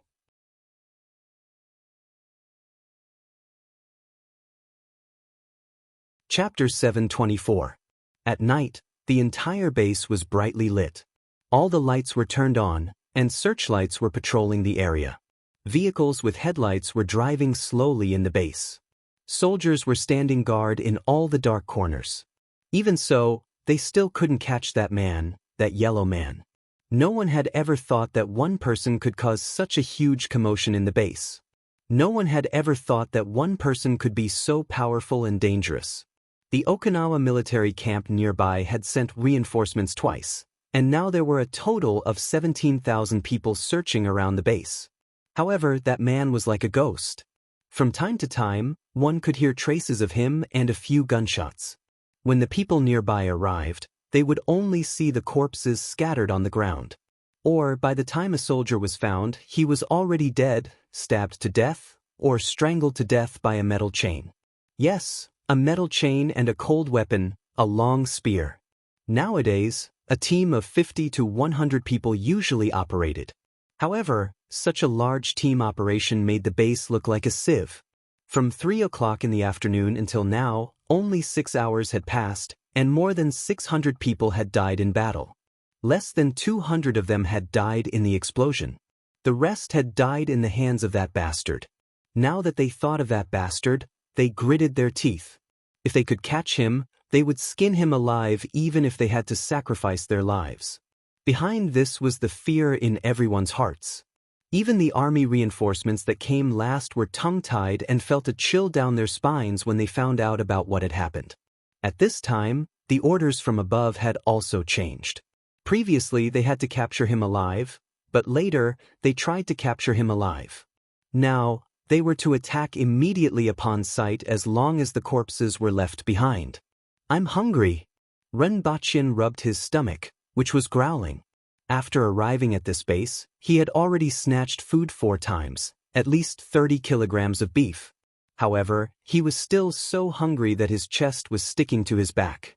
The food that entered his stomach was converted into essence blood and then essence chi that dispersed throughout his body, consumed along with his movements. Now that the canteens were stationed with troops, he definitely couldn't go there. Rinpoche felt that if this went on, he would end up eating soil. He didn't know if his stomach could digest soil now.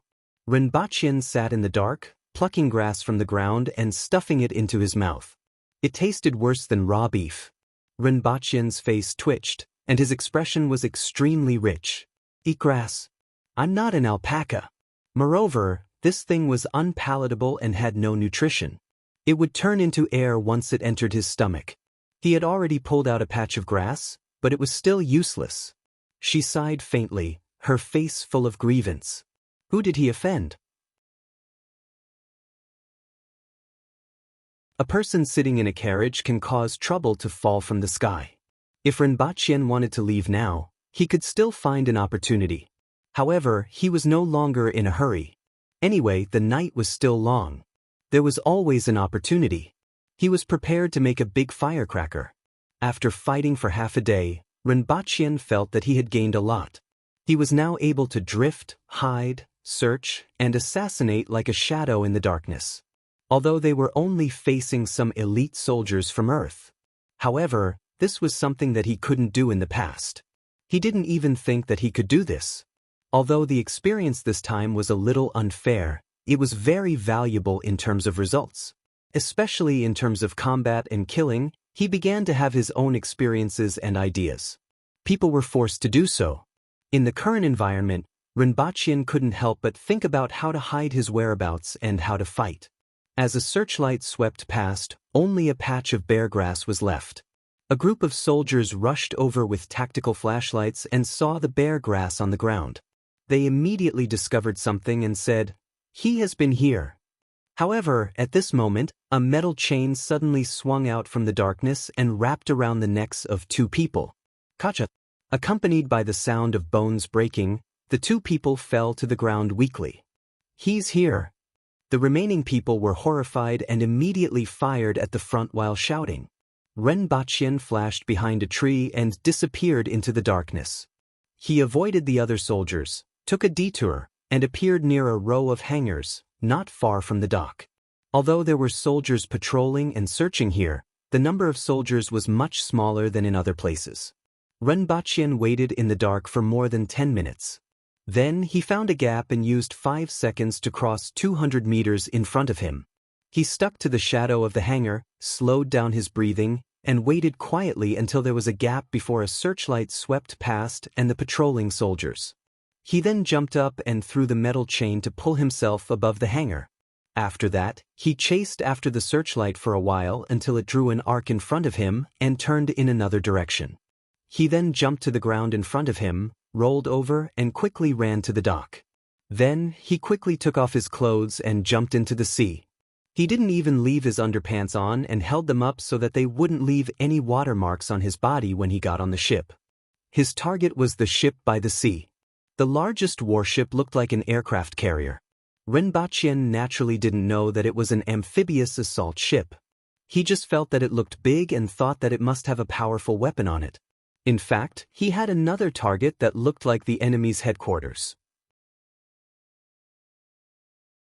Unfortunately, there were too many soldiers around, and he had almost no chance to sneak in. Even if he rushed in, it wouldn't be easy to get out. Therefore, he settled for the next best thing, which was this warship that looked very valuable.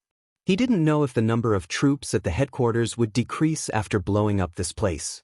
The people on the shore are still searching, but the entire base is actually in chaos because of one person. Is he a Superman? Or is he Batman? I can't believe that a normal person can do such a thing.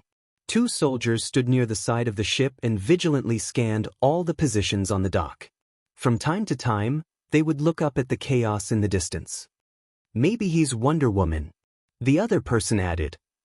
I like Wonder Woman's face and butt. That person immediately laughed. In any case, we have to be careful. Watch the shore and don't let him sneak in. Why not in the sea?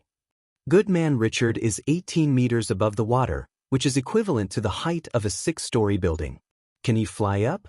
Although it is said that he can jump very high, do you believe that someone can jump more than 10 meters from the water? In that case, I believe that he's Wonder Woman. The yellow-skinned Wonder Woman? I don't believe it. Zwisherbao. 24 people were scattered in the dark, looking at the vehicles that were rushing to and fro. The lady boss is inside? What are we waiting for? Let's rush in and snatch her back. A burly man said in a low, muffled voice. He had a simple and honest face and a pair of small eyes that looked ferocious. Wait a moment. They are still searching everywhere, which means that Mr. Rin isn't in danger for the time being. His face was twitching. There were soldiers armed with live ammunition everywhere inside. According to the information they received, there were more than 10,000 of them. How could they rush in? Along the way, they had really worried themselves to death in order to appease these masters. If it wasn't for the fact that they couldn't beat them. Fine, they couldn't beat them. How could this group of people be so fierce? Thinking back to what they saw at the base, one of them sent a companion who was about the same strength as him flying with a slap as if he was swatting a fly. The thought of it made their hearts turn cold. However, they rather admired him for not being caught after such a long time despite being searched by more than 10,000 people. They didn't know how he did it. According to reliable sources, he had also killed many people. This made everyone admire him. Being able to kill so many people in the enemy's base while being searched by more than 10,000 people, he was simply a super ferocious person. However, even if he was a super ferocious person, under such circumstances, it was only a matter of time before he was caught. They had to find him before he was caught. It has nothing to do with whether he is in danger or not. The important thing is to snatch him back. Otherwise, if the boss finds out, he will skin us alive, another burly man said. That's right, a few others echoed. So what if Rinpochen was in danger? If he wasn't in danger, wouldn't they save him? What they needed to do now was to snatch the lady boss back, not to see whether she was in danger or not. Now that you have entered, do you know where your lady boss is? Furthermore, there are so many of you. I'm afraid that before you can find her, you will be turned into sieves, another man said. A few burly men sneered. When I killed people, you guys were still in your mother's womb. I have even charged through an army of 100,000, let alone these few people. This sneered made the veins on the other men's foreheads pop. At this moment, a huge flame suddenly lit up at the pier in the distance. A ball of fire soared into the sky. Then, there were continuous sounds of explosions. This sound attracted everyone's attention. Then, all the soldiers ran to the pier like crazy. The lady boss is there. A burly man suddenly stood up and laughed.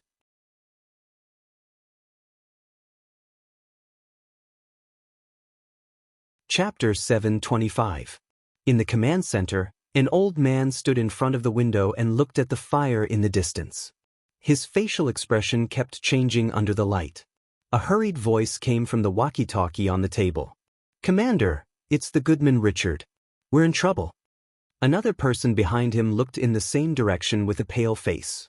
Putting aside the deaths of hundreds of soldiers, the strike group composed of 3 aircraft carriers was currently conducting exercises nearby. The flagship of the 7th Fleet, an amphibious assault ship with a draft of 40,000 tons, had actually been blown up. This incident would definitely cause a huge uproar. Furthermore, there was no way to explain it. Could it be that it was done by one person in the base? Not to mention whether it was possible to say it, even if it was said, would anyone believe it? How would the outside world view the 7th Fleet? Look, that's the 7th Fleet that was turned upside down by one person. Tens of thousands of soldiers couldn't even catch one person, and their flagship was blown up. The consequences of this incident made his heart tremble. The biggest possibility was that 2 scapegoats would be pushed out. For such a big incident, the status of the scapegoat couldn't be low. Otherwise, the public's anger wouldn't be appeased. He wasn't in the mood to worry about the person in front of him now. Instead, he started to worry about himself. In the end, the person in front of him would have to take the blame and resign, but his own fate would probably be even worse. Some scum in the army were dissatisfied with being punished by their superiors, so they colluded with terrorists and blew up the ammunition depot of the Goodman Richard. They even blew up a warehouse, the old man said slowly. The other person was stunned for a moment before reacting. If the military colluded with the outside world, it would make sense if that was the case. Who are those scum? He asked tentatively. Find a few yellow-skinned people among the dead, the old man said. Understood. The person nodded immediately. Yellow-skinned people in the army usually didn't interact with other people, so it wasn't easy for them to get into trouble. Furthermore, the other party was yellow-skinned, so they might be able to push the blame to the big country. As for the rest, it didn't matter. As long as there was an explanation that could convince the people, it would be fine. It didn't matter how the families of those people would react. Ren Bachyan paddled with one hand and held his clothes with the other as he quietly crept ashore in the dark. This position was already very far away from where they were before, more than 20 kilometers away. It was already very close to the location of the Japan Self-Defense Forces. If he wanted to rush to the place he suspected to be the headquarters, he would have to travel at least 20 kilometers. A normal person would definitely not be able to run 20 kilometers from here and still be able to fight. The other party did not expect him to run so far, so the security here was much looser than in other places. However, Rinpoche's speed was fast enough and his physical strength was good enough. If he ran 20 kilometers at full speed, it would only take him 15 minutes. This meant that his range of activity was far beyond their imagination. Furthermore, they didn't have enough manpower to conduct a carpet search of the entire base. As a result, they were led by the nose by Rinpoche, who was hiding in the dark. Even though they had already treated him as a Superman, there were still many areas that they had overlooked. Now, they were all searching within a 10-kilometer radius of the previous ship, while he had avoided the main force and went straight for the vital point. 20 minutes later, when Rinpoche was about to reach the target, he suddenly heard a burst of chaotic gunshots and screams. Rinpoche was stunned. What was going on? Is there such a thing as blowing up a camp in the army? However, this could attract some attention. However, the next second, a rough voice almost made Rinpoche, who was running at high speed, fall to the ground. "Ah, little bastards, Grandpa is here." *CK. Rinpoche was immediately confused. Why were the winged cavalry here? Which *** let them come. Now that someone had come to rescue him, his first reaction wasn't joy, but curses. He was the only one who could fight and leave as he pleased. With the addition of this group of ***stards, he immediately became a bigger target. However, they should have been contacted by Yang Senator Yangs and should have arranged for someone to receive them, right? Even if someone came to receive them, this was still the base of the 7th Fleet, and there were more than 10,000 soldiers with live ammunition going crazy there. Rinpoche rushed to the front and directly barged in through a window. He ran into the corridor and happened to see more than a dozen soldiers holding guns and wildly spraying bullets at an empty area. A black soldier sensed something and turned his head to see a cold star getting bigger and bigger. Plop. More than a dozen corpses fell to the ground one after another. Someone popped his head out from the corner and was stunned when he saw Rinpoche.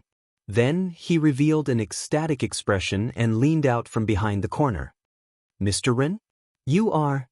Rinpoche guessed that they were sent by Yang Sr., Lady Boss. 5 or 6 burly men rushed out from the corner and grinned. "They said you were here and we found you. Otherwise, Her Majesty would have skinned us. Mr. Ren, I was ordered to come and receive you." A tall soldier in ordinary camouflage clothes with a face that looked like it was carved out of stone stepped forward with a gun in his hand. "Well, why did you attack here?" Rinpoche raised a question. "This is their headquarters. We wanted to capture 2 high-ranking officials and get them to release you. Otherwise, we won't be able to rescue Sir Ren in such a big base. It's good that it's their headquarters." Rinpoche was relieved after getting the answer he wanted. "If I wanted to leave, I would have left long ago. Or rather, I let them capture me on purpose. Originally, it was convenient for me to stay and leave whenever I wanted, but with you guys around, I would be a bigger target.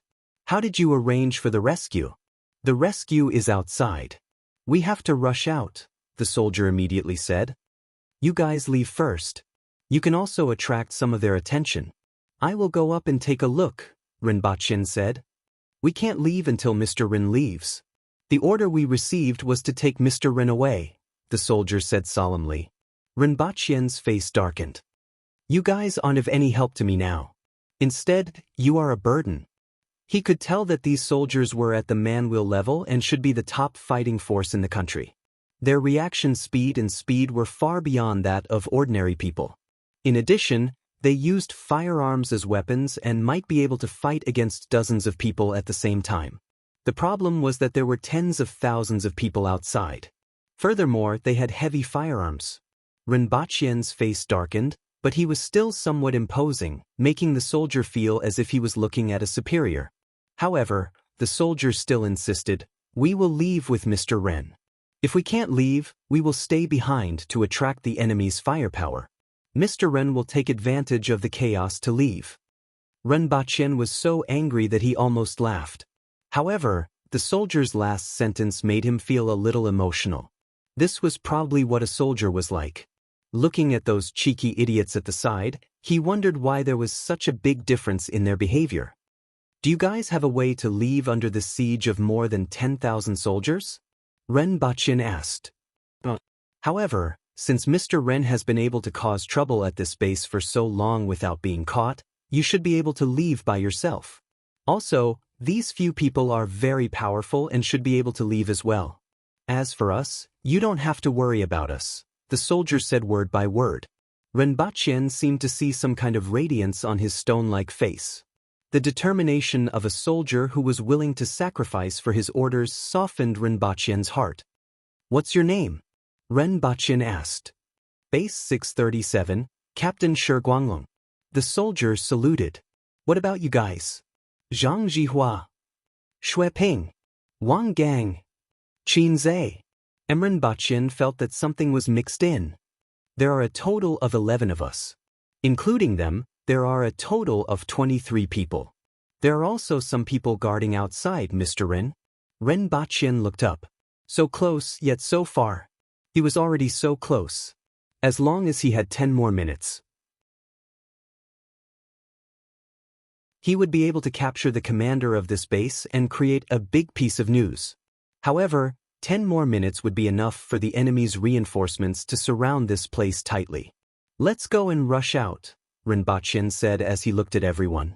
Although he was becoming more and more indifferent to life, he didn't want to see these people die here. In the end, he was inexplicably moved by those two sentences. Although he had already created a big firework, he still felt a little regretful that it ended like this. Thank you. Shi Guanglong saluted again. After meeting up with the group outside, he didn't have time to say anything else and directly rushed back the way he came. The journey could be considered smooth. After all, these soldiers were at the man-will level. With the winged cavalry leading the way, only a few of them were pierced through. The main reason was that when they were attacked, the soldiers would strategically find cover, and the winged cavalry would usually jump over with their sabers. If the situation was different, they might be able to restrain themselves. However, at this moment, these winged cavalry warriors looked at their comrades and felt their blood rush to their heads. Firearms? Weren't these things similar to Great Xia's crossbow battalion? They had already rushed past the crossbow battalion, and their numbers were much greater than the enemy's. In any case, he was going all out. Even if the bird didn't die, it wouldn't die for tens of thousands of years. Rinpoche roamed in the dark, using the metal chain and his honed assassination skills to quickly resolve a lot of problems. Otherwise, these winged cavalry warriors would have been reduced in number.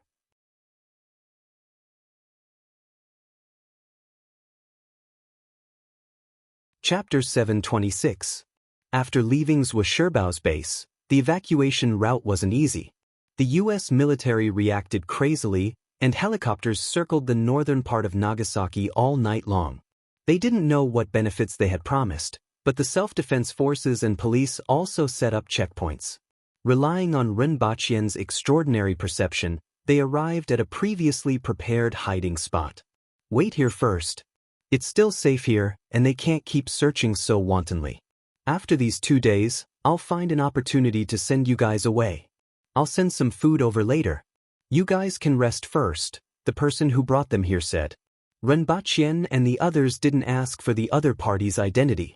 They could only listen to his arrangements in the current situation. He only said, send more food. It would be best if there's enough for 100 people. After all, everyone present was a big eater. The appetite of those soldiers probably wasn't small either. Renbachien and the others were in the basement of a building. Separated by a wall was the parking lot, and outside was the city. According to his plan, if they were really discovered, such an environment would be enough for them to cause a ruckus. Then he would bring a few people back to Dayo. Then he would bring the Empress and Lin Xiaola back to avenge them. With the Empress and Lin Xiaola around, no target could escape. After the other party left, everyone quietened down.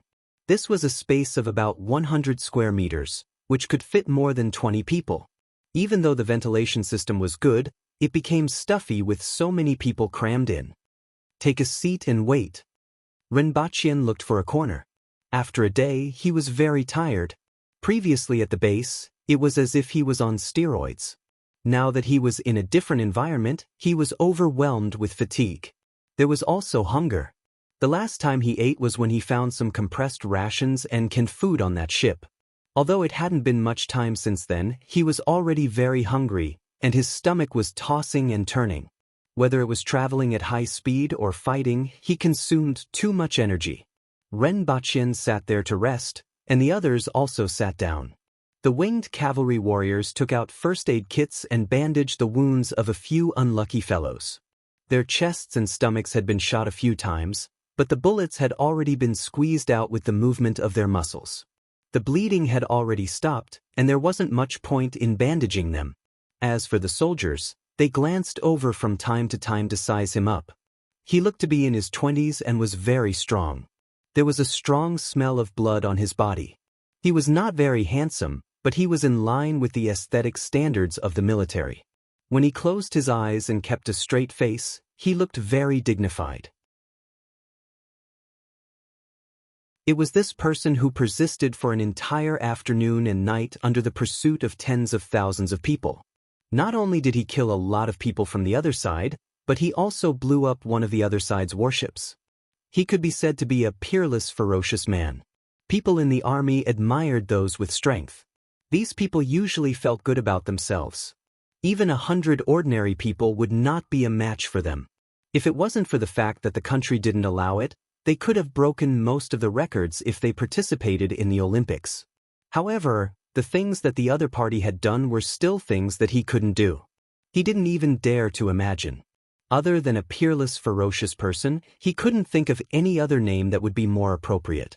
And that spear of his spear technique was much more brilliant than the spear experts he had seen in the army. He didn't know where such an expert came from. And those burly men, are they his subordinates? Each and every one of them was an expert that others could only look up to. According to the current classification of strength in the army, they were at least one level higher than him and the others, right? Could it be that the current training method had something to do with them? Otherwise, it was impossible for them to be so strong. Not long after, two burly men walked up to Renbachien awkwardly and said, "Lady boss, it's our fault. It's up to you to beat or kill us later." It was these two men's carelessness that resulted in Renbachien being captured and losing all his face. Renbachien rolled his eyes and said, "Get lost. Do you think I'm as stupid as you two? I deliberately pretended to be unconscious and was brought here by them to teach them a lesson so that they wouldn't keep thinking about me every day. In the end, you bunch of idiots came here to mess things up." "Oh, you did it on purpose." The two men immediately relaxed after hearing this. Just as I said, with the lady boss's strength, how could she be captured? Renbachien rolled his eyes. Both of them were tricked, and his strength was similar to theirs. Why couldn't he be captured? However, now wasn't the time to teach these two idiots a lesson. He waved his hands like he was swatting flies to chase them away. The dozens of soldiers looked at him with admiration. He was indeed a peerless, ferocious man. If they hadn't come, he might have been able to do it. As the Nyen nation became more and more powerful, those bastards from the United States had been looking for trouble over the past few years. After being messed around by Ren Baqin, everyone felt relieved. Afterward, everyone lowered their voices and rested. The winged cavalry warriors took off their clothes and slept soundly with their upper bodies bare. When someone woke up and spoke loudly, they immediately became well-behaved after being reprimanded by Ren Baqin.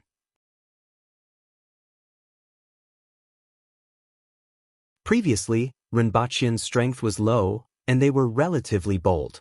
Now, even though Ren Baqin's strength wasn't comparable to theirs, it wasn't too far off. In particular, along the way, Ren Baqin's attacks were decisive, ruthless, and extremely fast.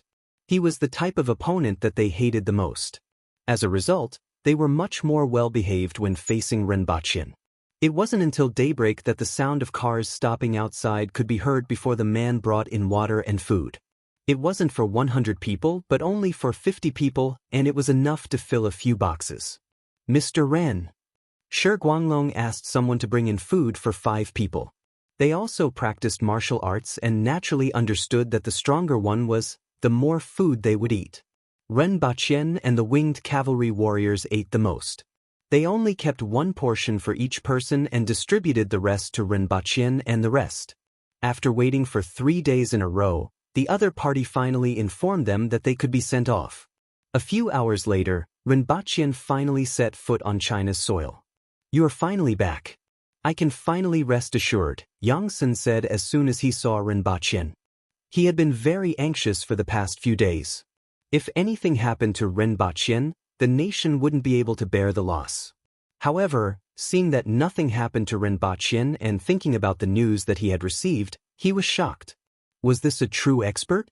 One person was able to stir up such a huge storm and come out unscathed. When would we be able to train such an expert ourselves? At that time, let's see which country would still dare to cause trouble for China. Although China had already surpassed the United States to become the world's largest economy, its international status was still inferior to the United States, especially in terms of military strength. Otherwise, how would the other party dare to conduct military exercises in the South repeatedly? If they could train a group of such experts themselves, the future would be really exciting. There's nothing to worry about. This isn't a problem for me. Originally, I was going to teach them a lesson, but I didn't expect you to send so many people. It's inconvenient to make a big target, Ren Baqin said calmly. You have already taught them a lesson. This time they hate you to the core. Yang Sun smiled and gave him a thumbs up. The good guy Richard, the flagship of the 7th Fleet, was actually blown up by you. Even I was shocked. If they were 10 minutes later, you would still be seeing the head of the commander of the 7th Fleet. Ren Baqin said regretfully. Ha! Yang Sun laughed dryly. If that was the case, the United States would definitely shed all pretense of cordiality. A 4-star general was killed in the base, and the United States definitely wouldn't tolerate this. It was good that things had turned out this way.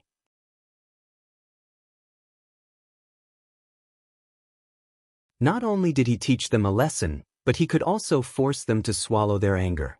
Mr. Ren, I'm afraid you won't be able to go abroad in the future, and it's best for you to live in seclusion during this period of time, Yang Sun said as he thought of something. I can understand if you can't go abroad.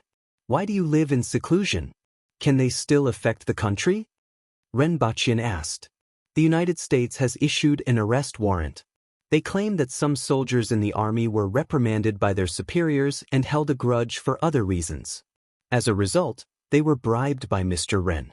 While some of them were creating disturbances, others blew up a warehouse and the ammunition compartment of the good guy Richard, causing the warship to explode in the harbor. They really dare to say that? Ren Baqin was speechless. Sure enough, they definitely didn't dare to say that he was the one who turned them upside down. Furthermore, the list of those who colluded with Mr. Ren that they released were the soldiers who died when Mr. Ren caused havoc in the base. There were a total of 14 of them, and they were all Chinese. They risked their lives for them, and now they have to bear the stigma. Yang Sun sighed slightly. Although they were the enemy, they were also Chinese. These people actually didn't make any mistakes, but they suffered such a thing. Just thinking about it made people feel regretful. When Rinpoche killed them, he didn't care whether they were Chinese or not. In any case, they were all enemies and he had to kill them. Now that he heard this news, he felt a little angry. It was a feeling of righteous indignation. He thought about how he was a firm believer in the past. After saying this news, Yang Sen changed to a relaxed tone and said, "Now that the other party has issued an arrest warrant, Mr. Ren, you won't be disturbed in the country, and the country also monitors foreign news. However, there are always some things that can't be monitored, and Mr. Ren's identity can easily be exposed. If Mr. Ren wants to have plastic surgery, as long as you make some slight adjustments, I think you can be unrecognizable. Our techniques are very good." "Can I look like Wu Yanzu?" Rinpoche asked. "I have to ask an expert about this, but there shouldn't be a problem." Yang Sen laughed. "In that case, help me ask." Rinpoche laughed. Of course, this was pure nonsense. If he were to look like Wu Yanzu, the Empress would probably beat him up until he looked like Guodigang.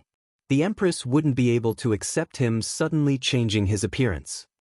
Also, the elder that you video chatted with previously wants to meet you. Yang Sen only brought up the matter at hand after laughing. "Alright, the time will be half a month from now." Rinpoche nodded. Although he didn't know the reason why that elder wanted to meet him, it was probably related to this matter. It was necessary for Rinpoche to meet him.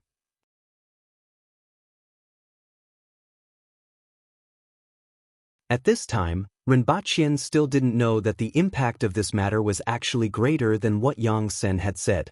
After all, the flagship of the 7th Fleet had been blown up, and thousands of soldiers had been sacrificed in their own base. This matter couldn't be suppressed no matter how hard they tried. Tens of thousands of people protested in various cities in the United States, and the Congress held several successive meetings. Even the president, who was doing things his own way, was severely questioned. The whole world was paying attention to this matter. Countless countries were investigating the details of this matter. Even though the people at the base had already issued a gag order, with the efforts of various countries, the layer of mystery was gradually revealed.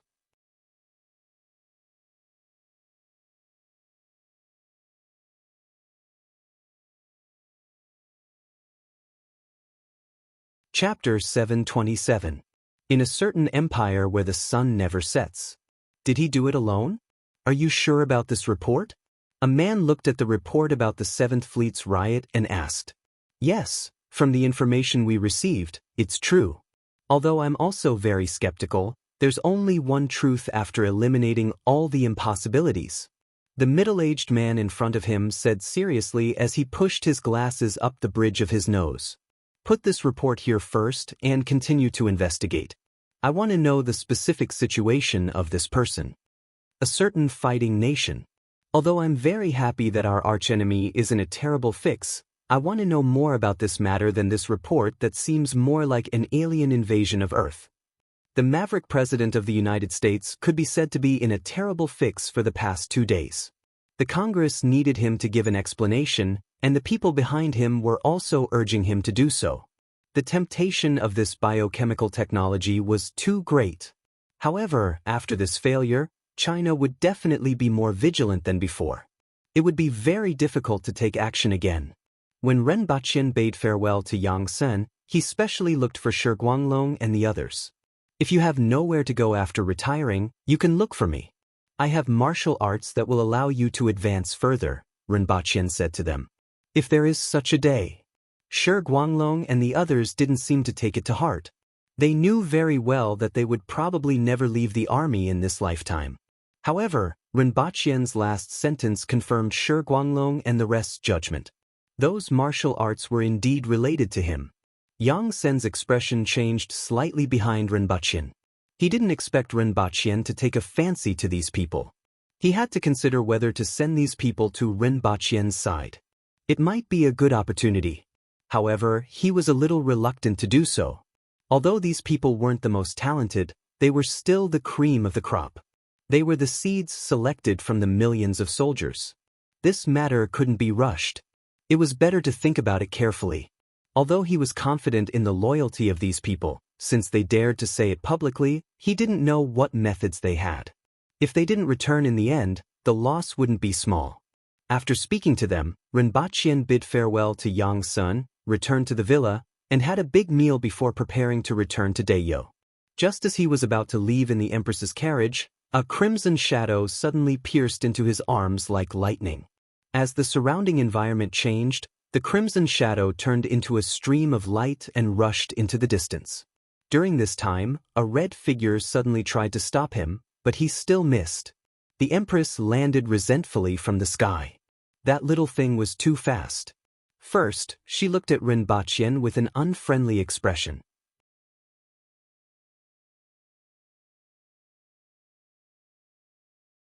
This was the guy who had stolen her imperial carriage. However, after seeing Rinpoche's appearance, she let out a soft cry of surprise. "What happened to you?" The Empress immediately noticed the changes in his body. The thick smell of blood and the biting cold murderous aura on his body could not be concealed.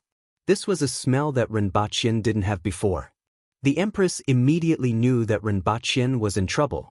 The stench of blood on his body was so strong that it was not from killing 1 or 2 people. At least 100 people. I was targeted and careless. Rinpoche smiled casually. He sat in the Empress's carriage and lazily asked, "Is there anything to eat? I've been starving these days." Even though he had eaten for half a day on Earth before returning, he felt that only the food in this world could truly fill him up. In the past, he always felt that not being full was a kind of happiness. He could continue to eat and eat all kinds of delicacies. Now, he realized that it was actually not as good as he thought. Even when he was eating, hunger always haunted him. If there was anything in this world that made people suffer the most, it would probably be hunger.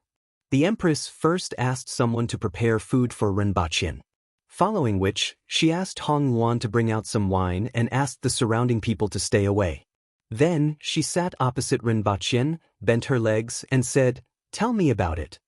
Rinpoche smiled and told the Empress about what happened. He emphasized on his bravery, how he went in and out of the tens of thousands of armed soldiers and killed the enemies until they trembled with fear. When he was done, he stretched out his hand and a spear appeared in his palm. This golden spear and the metal chain really contributed a lot. This time, I have gained a lot from this golden spear. This can be considered a blessing in disguise, the Empress said faintly. Following which, she frowned and faintly sighed. Even though I also hope that you can make some progress, it's better to avoid such things. Looking at your current appearance, even though you look sharp, I feel a little heartache.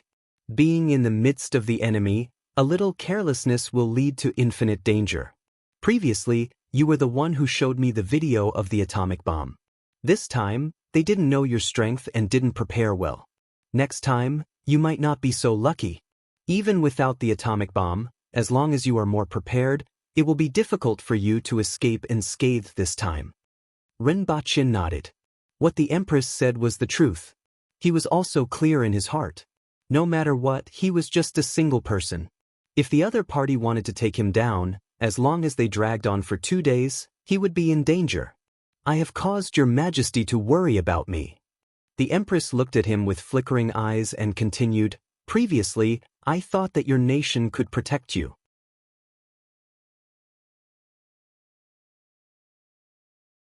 Now, it seems that it isn't as easy as I thought. Your world is different from this one. It is impossible for the nation to go into seclusion and prohibit people from coming and going. No matter how strict the checks are, there will always be loopholes. Previously, it was still fine because there were people who helped you cover up. But now that you have exposed the things that you have, I am afraid that many countries will target you. After all, the things that you have are too valuable to them. If it were me, I would also be tempted.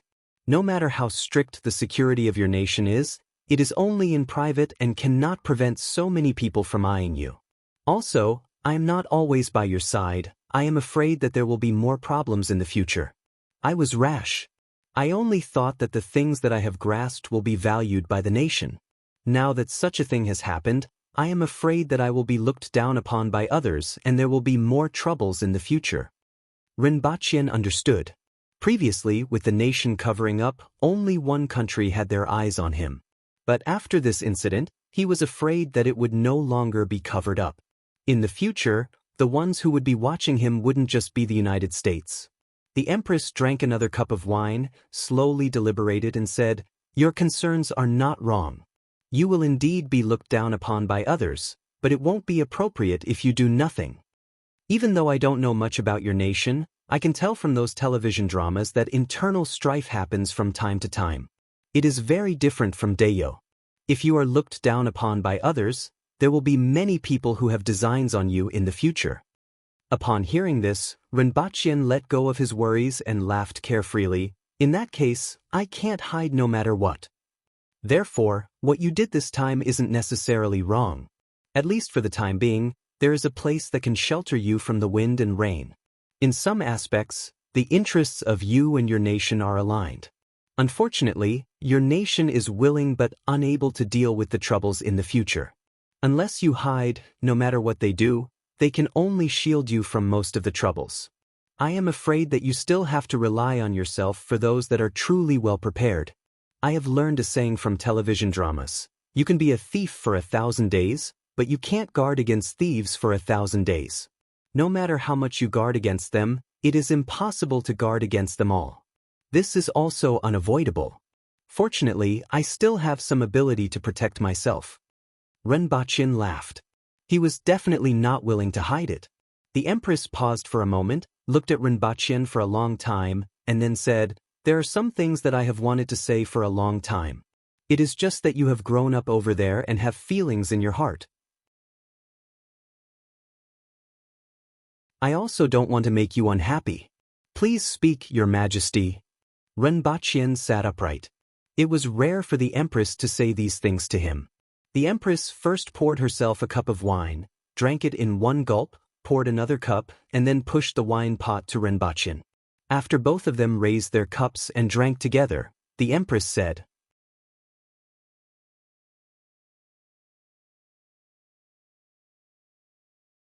Chapter 728. The Empress had never spent so much effort on a single person in her entire life.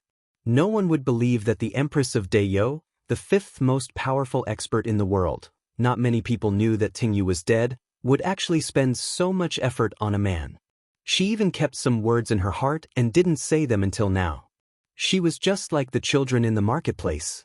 "The time in Dayo is different from the time on Earth," the Empress said. Rinpoche laughed and said, "Your Majesty, you found out. One day in Dayo is 3 days on Earth. Although the passage of time feels the same, the time in the two worlds is different." The Empress raised her eyes and rebuked, "Do you think I'm a fool? How could I not know? It's just that I don't know what the time in the two worlds is like. Just like what the journey to the West said, 1 day in heaven is equivalent to 1 year on Earth. Who knows? That's why I didn't tell you." "How can that be? Your Majesty is wise and resourceful. Whoever treats you as a fool is the fool." Rinpoche laughed when he saw the Empress's expression. The Empress looked at Rinpoche and said faintly, "It's indeed different. Although you used to laugh, you didn't have such vigor. Do you think it's good or bad, Your Majesty?" Rinpoche asked with a smile. "As I said, it looks good. It's just that the things behind it make my heart ache." The Empress sighed again. "To be able to make Your Majesty feel sorry for me, I feel very carefree. This is the most carefree thing in my life. Who else in the world can be like me?" Rinpoche laughed again. The Empress said faintly, "You are the best at saying nice things." She stopped Rinpoche from speaking and said, "I sighed more today than I did in the past 20 years. Let's continue from before. 1 day in Dayo is 3 days on Earth. Do you know how long your lifespan is? You are at least 100 years old now. If you become a spirit wheel expert, you will be 150 years old, which is 450 years on Earth. It's 300 years, Rinpoche corrected. I also have to spend some time on Earth. If my lifespan is 150 years, half of my time in Dayo and half of my time on Earth will be 75 years in Dayo. In fact, now that I have more autonomy, I can spend more time in Dayo and reduce the passage of time for myself. Perhaps I can stay in Dayo for 100 years, which is equivalent to 300 years on Earth. I won't let you die so much earlier than I do. I'll think of something when the time comes." The jade embryo that the general-in-chief who supports the nation presented to me was obtained from the 60,000 mountains. It can extend your life by at least 20 years. Furthermore, your path doesn't stop at the spirit wheel level. Your martial arts are special. Even though it's somewhat dangerous to cultivate, it'll be a smooth journey once you get through it. Even though it will cost a lot of treasures, there are many treasures in the 60,000 mountains. No matter how much I have to pay, I will push you to the land of the creation of heaven and earth. That will give you at least 220 years of life. After that, I will think of other ways. Then, he said angrily, don't interrupt me all the time, you're interrupting what I want to say. The rulers of the countries on earth were not inherited from father to son. They would change every 8 to 10 years. Although their influence could be extended, it would eventually decline. Especially after a few decades and a few generations of rulers, as their strength increased, some things would be forgotten, whether intentionally or unintentionally. The agreement with you would no longer be valid. In my opinion, you would have to part ways sooner or later. You knew this clearly, so you made arrangements. However, in my opinion, it was still too petty. Or rather, you were considerate, so everything was passive. You gave the initiative to them and gave them the opportunity to have other ideas. Martial arts are nothing in this world, but they're extremely precious in your world. If I were to do it, I would announce everything to the public. If your countries want it, you have to satisfy me. If someone doesn't do as I say and dares to have other ideas, I will naturally let him know what regret is. If I want to kill someone, no one can stop me. After that, I will exclude this country. There will be threats and temptations, and no one will dare to have other ideas. There are so many countries, and it's impossible for them to be united. When the time comes, there will naturally be people who will draw closer. In fact, it's fine as long as these things are announced. When some countries get what they want, the others will set their sights on those countries. It doesn't matter whether it's an exchange of benefits or something else. The main thing is that once these things are announced, no one will take the risk to find trouble with you. It won't be like now, where as long as one country gets it, the other countries will have to get it. Otherwise, they will fall behind, and no one will be able to accept this. In the end, you will become a target yourself. Your Majesty, you are right. I was born and raised here, and there are some things I can't do because of our ties. Renbachian smiled bitterly.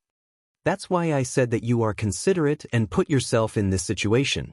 Things will become like this sooner or later, and it's just a matter of time. Even if it's not this time, it will be the next time, or the time after that. There's another reason why I said that you are petty. Since it will be like this sooner or later, your arrangements are too weak.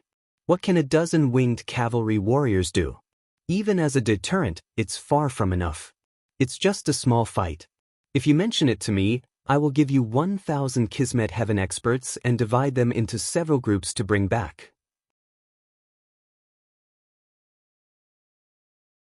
Even if it takes a long time, it will only take about 100 groups of 7 people each time. It won't even take a year. With these 1,000 Kismet Heaven experts, you can find people to train according to the army of your world. With such a group of people, even if they are only used for self-defense, who will dare to act rashly? With this strength, you can attack and retreat at will. At this time, your country is asking for your help. If you bring 1,000 Kismet Heaven experts back, they won't be able to do anything. At most, they will make an agreement with you. At that time, if they really have other thoughts, they will have to think twice. If anyone dares to act rashly, my brave warriors will let them know how to write the word Aboriginals. At this moment, the Empress's face was radiant, and she was in high spirits. Her entire body was filled with confidence and dominance. Renbachian imagined the scene of the heads of the various countries being pressed by the Aboriginals and forced to write the word Aboriginals. That scene was really beautiful. Then he smiled bitterly. The Empress was right. He was still too worried. The Empress seemed to see through his thoughts and continued, "It doesn't matter if you have concerns about this matter. You have to know that these arrangements are only for deterrence and self-defense. If others don't make a move, everything will be fine and everyone will mind their own business. If others raise their sabers, Will you still be able to shrink your neck? These arrangements are the sabers to counterattack. However, there are currently less than 700 winged cavalry warriors. Ren Baqian kept smiling bitterly. It's just that we couldn't afford to support too many of these winged cavalry warriors previously. The imperial court isn't wealthy and has to support 90,000 soldiers. How can we support too many Kismet Heaven experts? When we arrive at the 60,000 mountains, I will let you see how the aboriginal men can fight with those beasts in the mountains. What you see is more than what you see. At present, the soldiers in the army are recruited from the periphery of the 60,000 mountains. Their living environment isn't that bad, and their strength is relatively low. The brave warriors in the depths of the 60,000 mountains are the true elites of the aboriginals. They are fierce and powerful. It's not impossible that we don't have people who are as powerful as the officials in the imperial court. When the late emperor led the army to sweep the Han nation, many of the fierce warriors in the depths of the mountains joined the army. If you want, not to mention 1,000, even if it's 2,000 or 3,000, I can also provide you. Let me think about it carefully, Rinpoche said. It would be easy to bring back 20 people as bodyguards, and the nation wouldn't care too much. If he brought back 1,000 fiercer aboriginal elites, many people would be worried. However, this was also the Empress's goal. These words made him feel that even though the Empress liked to use her hands more than her brain, she was, after all, the Empress of Dayo and could see the overall situation far better than ordinary people. Even though she didn't know much about Earth, she was very clear about this matter and couldn't refute her words. Rinpoche suppressed this thought, looked at the Empress and said, "Your Majesty's charm is really captivating, and I can't wait for the wedding." The Empress retracted her spirited expression and leaned back against the wall of the imperial carriage. She looked slightly unnatural and asked, "Great attendants said that you want me to marry you?" Rinpoche let go of his thoughts and laughed. "Your betrothal is too fierce, and I can't beat them. They will either drug or poison me, and it won't look good for anyone who gets poisoned. Why don't your Majesty marry me? I definitely won't resist. Women in our world need dowry when they get married. What's your dowry?" The Empress looked slightly shy, and the domineering look she had when she spoke just now was completely gone. She looked like a little girl. Rinpoche slowly said, "I'll grant you the kind of world you want, a world full of flowers and brocade." The Empress softly repeated it a few times, and her expression changed. She felt that this sentence from Rinpoche was enough for her to put in so much effort. It wasn't for this world, but for herself.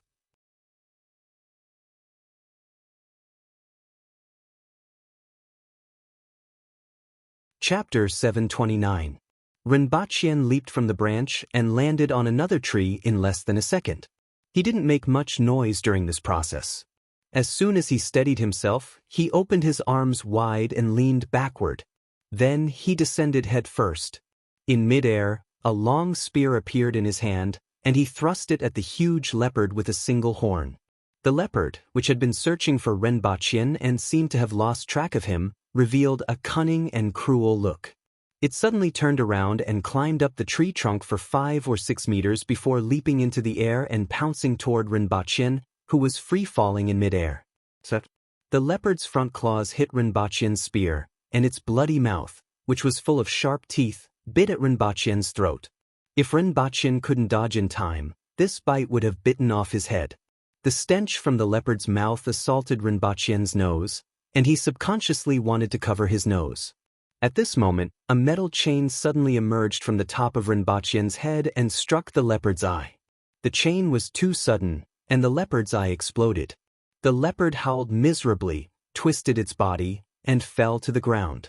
Its body emitted a ferocious aura as it stared at Rinpoche with a cruel and resentful gaze. An injured beast was even more dangerous. Rinpoche loosened his grip on the spear and lowered his body. Wild beasts were much more difficult to deal with than humans. The beast in front of him was called Alun. It wasn't easy to deal with as it was very vigilant and strong. Its only valuable thing was the horn on its head, which could be blown dozens of kilometers away. Rinpoche had seen the horn of a 100-year-old Luoyang before.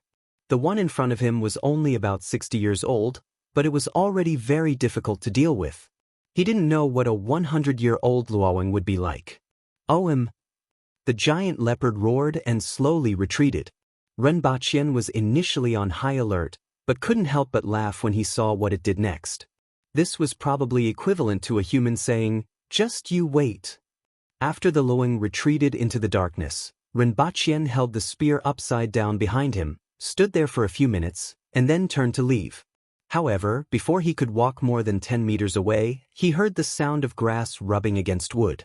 A huge leopard pounced out of the darkness with its mouth wide open, and a gust of fishy wind blew at him. What a cunning thing! What a vengeful thing! Ren Baqian cursed softly and turned to the side of Luoyang. His spear suddenly appeared in his hand, and he thrust it out first. After missing, he used a flick and drew a bloody wound on the side of Luoyang's body. At the same time, the Luoyang's tail suddenly whizzed toward Ren Baqian like a whip. Ren Baqian threw out a chain, which collided with the Luoyang's tail and entangled it tightly. This time, the Luoyang was really unlucky. His tail seemed to have been tied with a rope, and the rope was being held by someone else. Just as the Luoyang landed and turned around, Ren Baqian leaped into the air and used the momentum of its turn to leap behind it. He stabbed his spear down from midair, and the Luoyang dodged, but another wound appeared on its body. Following which, it pounced forward, trying to distance itself from Ren Baqian. It was a pity that Ren Baqian was still dragging the metal chain. How could it speed up while dragging such a burden? On the contrary, its tail hurt from being dragged, but it was still a beast after all, and it ran even faster. Ren Baqian exerted a little strength in his legs and was dragged along like a kite. Seeing that the Luoyang was about to pounce into the bushes, the spear in his hand shot out like lightning and directly stabbed into its back. Buzz! A miserable howl pierced through the sky. Ren Baqian disdainfully pulled out the golden spear and cut off the Luoyang's horn. Then, he pinched his nose and lifted the golden spear far away to find a water source to wash it. Along the way, Ren Baqian often went into the forest to hunt. The assassination skills that he had previously trained at the base had improved significantly. His marksmanship had improved as well, and his control over his body had also improved. If he continued like this, with the Empress's support, Ren Baqian might really be able to embark on the path of an expert. After a few days, his assassination talent had reached level 2. It was level 1 on Earth, and it had increased by another level after returning. Ren Baqian felt that if he continued like this, he might be able to obtain a title like the King of Eternal Darkness. After all, he didn't like to fight and kill like this. Now that he had the ability to protect himself, it was more or less enough. After washing the spear, he let the golden spear return to his sea of knowledge. Ren Baqian carried the Luoyang horn and ran out of the forest. The other winged cavalry warriors had already brought their prey back. The light from the fire in the campsite illuminated far away, and Ren Baqian could already smell the aroma of roasted meat before he even got close. After the Imperial Kitchen's chef obtained the seasonings, he continuously experimented and found that the roasted meat tasted much better than Ren Baqian's. However, when Ren Baqian had nothing to do, he would still roast it himself and share it with the Empress. It had nothing to do with whether it tasted good or not. Just like in the age of the internet, a personally written letter always gave people a special feeling. Ren Baqian threw the Luoyang horn into the carriage, turned around, and walked to the Empress's side. Feeling bored, the Empress asked casually when she saw his expression. "Yeah, it's been fresh for a few days, and the heat has passed. I won't do this again if I have nothing to do." Ren Baqian laughed. The Empress pushed a plate of roasted meat to Ren Baqian, combed her hair, and said, "It's good to do it again. In any case, there are people looking after you, and nothing will happen. You can also train. Only through constant battles will you improve quickly. With your Majesty around, why would I improve so quickly?" Ren Baqian licked his face. It was obvious that he was shameless. In any case, he had never asked for it. His fiancée was so powerful, why would he train so hard? The Empress stretched out her finger and pointed at him helplessly. These 2 days, when she saw Ren Baqian hunting in the forest when he was resting, she thought that he had changed. The Empress was rather gratified by this. In the end, he returned to his original self in just a few days. When you go back in a while, I will follow you to take a look. The Empress did not mention the matter just now and changed the topic. Previously, she heard from Renbaqian that he was going to meet an old man, who was also one of the rulers of that country. 2 days ago, Your Majesty said that you weren't interested, Renbaqian said with a smile. She changed her mind. You just got into trouble, and now, someone wants to meet you. I'm afraid there's something going on. Furthermore, you were born and raised there, and you still have feelings in your heart. As such, you can't be open-minded when doing things. If you are pressured by people using righteousness and the like, you will easily suffer losses if you don't think things through. I will follow them there and listen to what they have to say. If what they say isn't to my liking, I will fall out with them. If someone provokes me, I will kill them. As for the matter regarding the 1,000 warriors, you may have misgivings, but I don't. When the time comes, I will tell them openly that I have already made my decision, and it's useless for them to object. Renbaqian was silent for a while. The Empress's words were very overbearing, but to put it bluntly, she was afraid that he would encounter danger there again. Following which, he laughed again and asked, Your Majesty, are you going to play the role of the bad guy? Black face and red face are the terms on Earth. If there's nothing going on, I will play the bad guy. If there's something going on, I will let them experience it, the Empress said faintly. Experience what kind of character the fourth most powerful expert in the world, Shi Zixiao, was. Don't feel that this is inappropriate. It's better to leave a deep impression on them now and let them have misgivings. It's better than one day falling out with them, the Empress said again. Renbaqian laughed and said, Are we considered husband and wife now? One plays the bad guy, and the other plays the good guy. This is rather safe. Your Majesty is right. It's better to clarify the situation now than to fall out with them in the future. It's good that you can understand.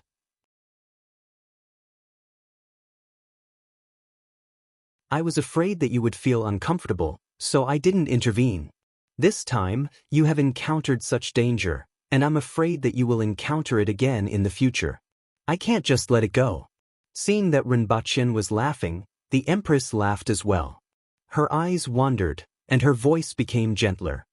1,000 Kismet Heaven experts. Renbaqian sighed.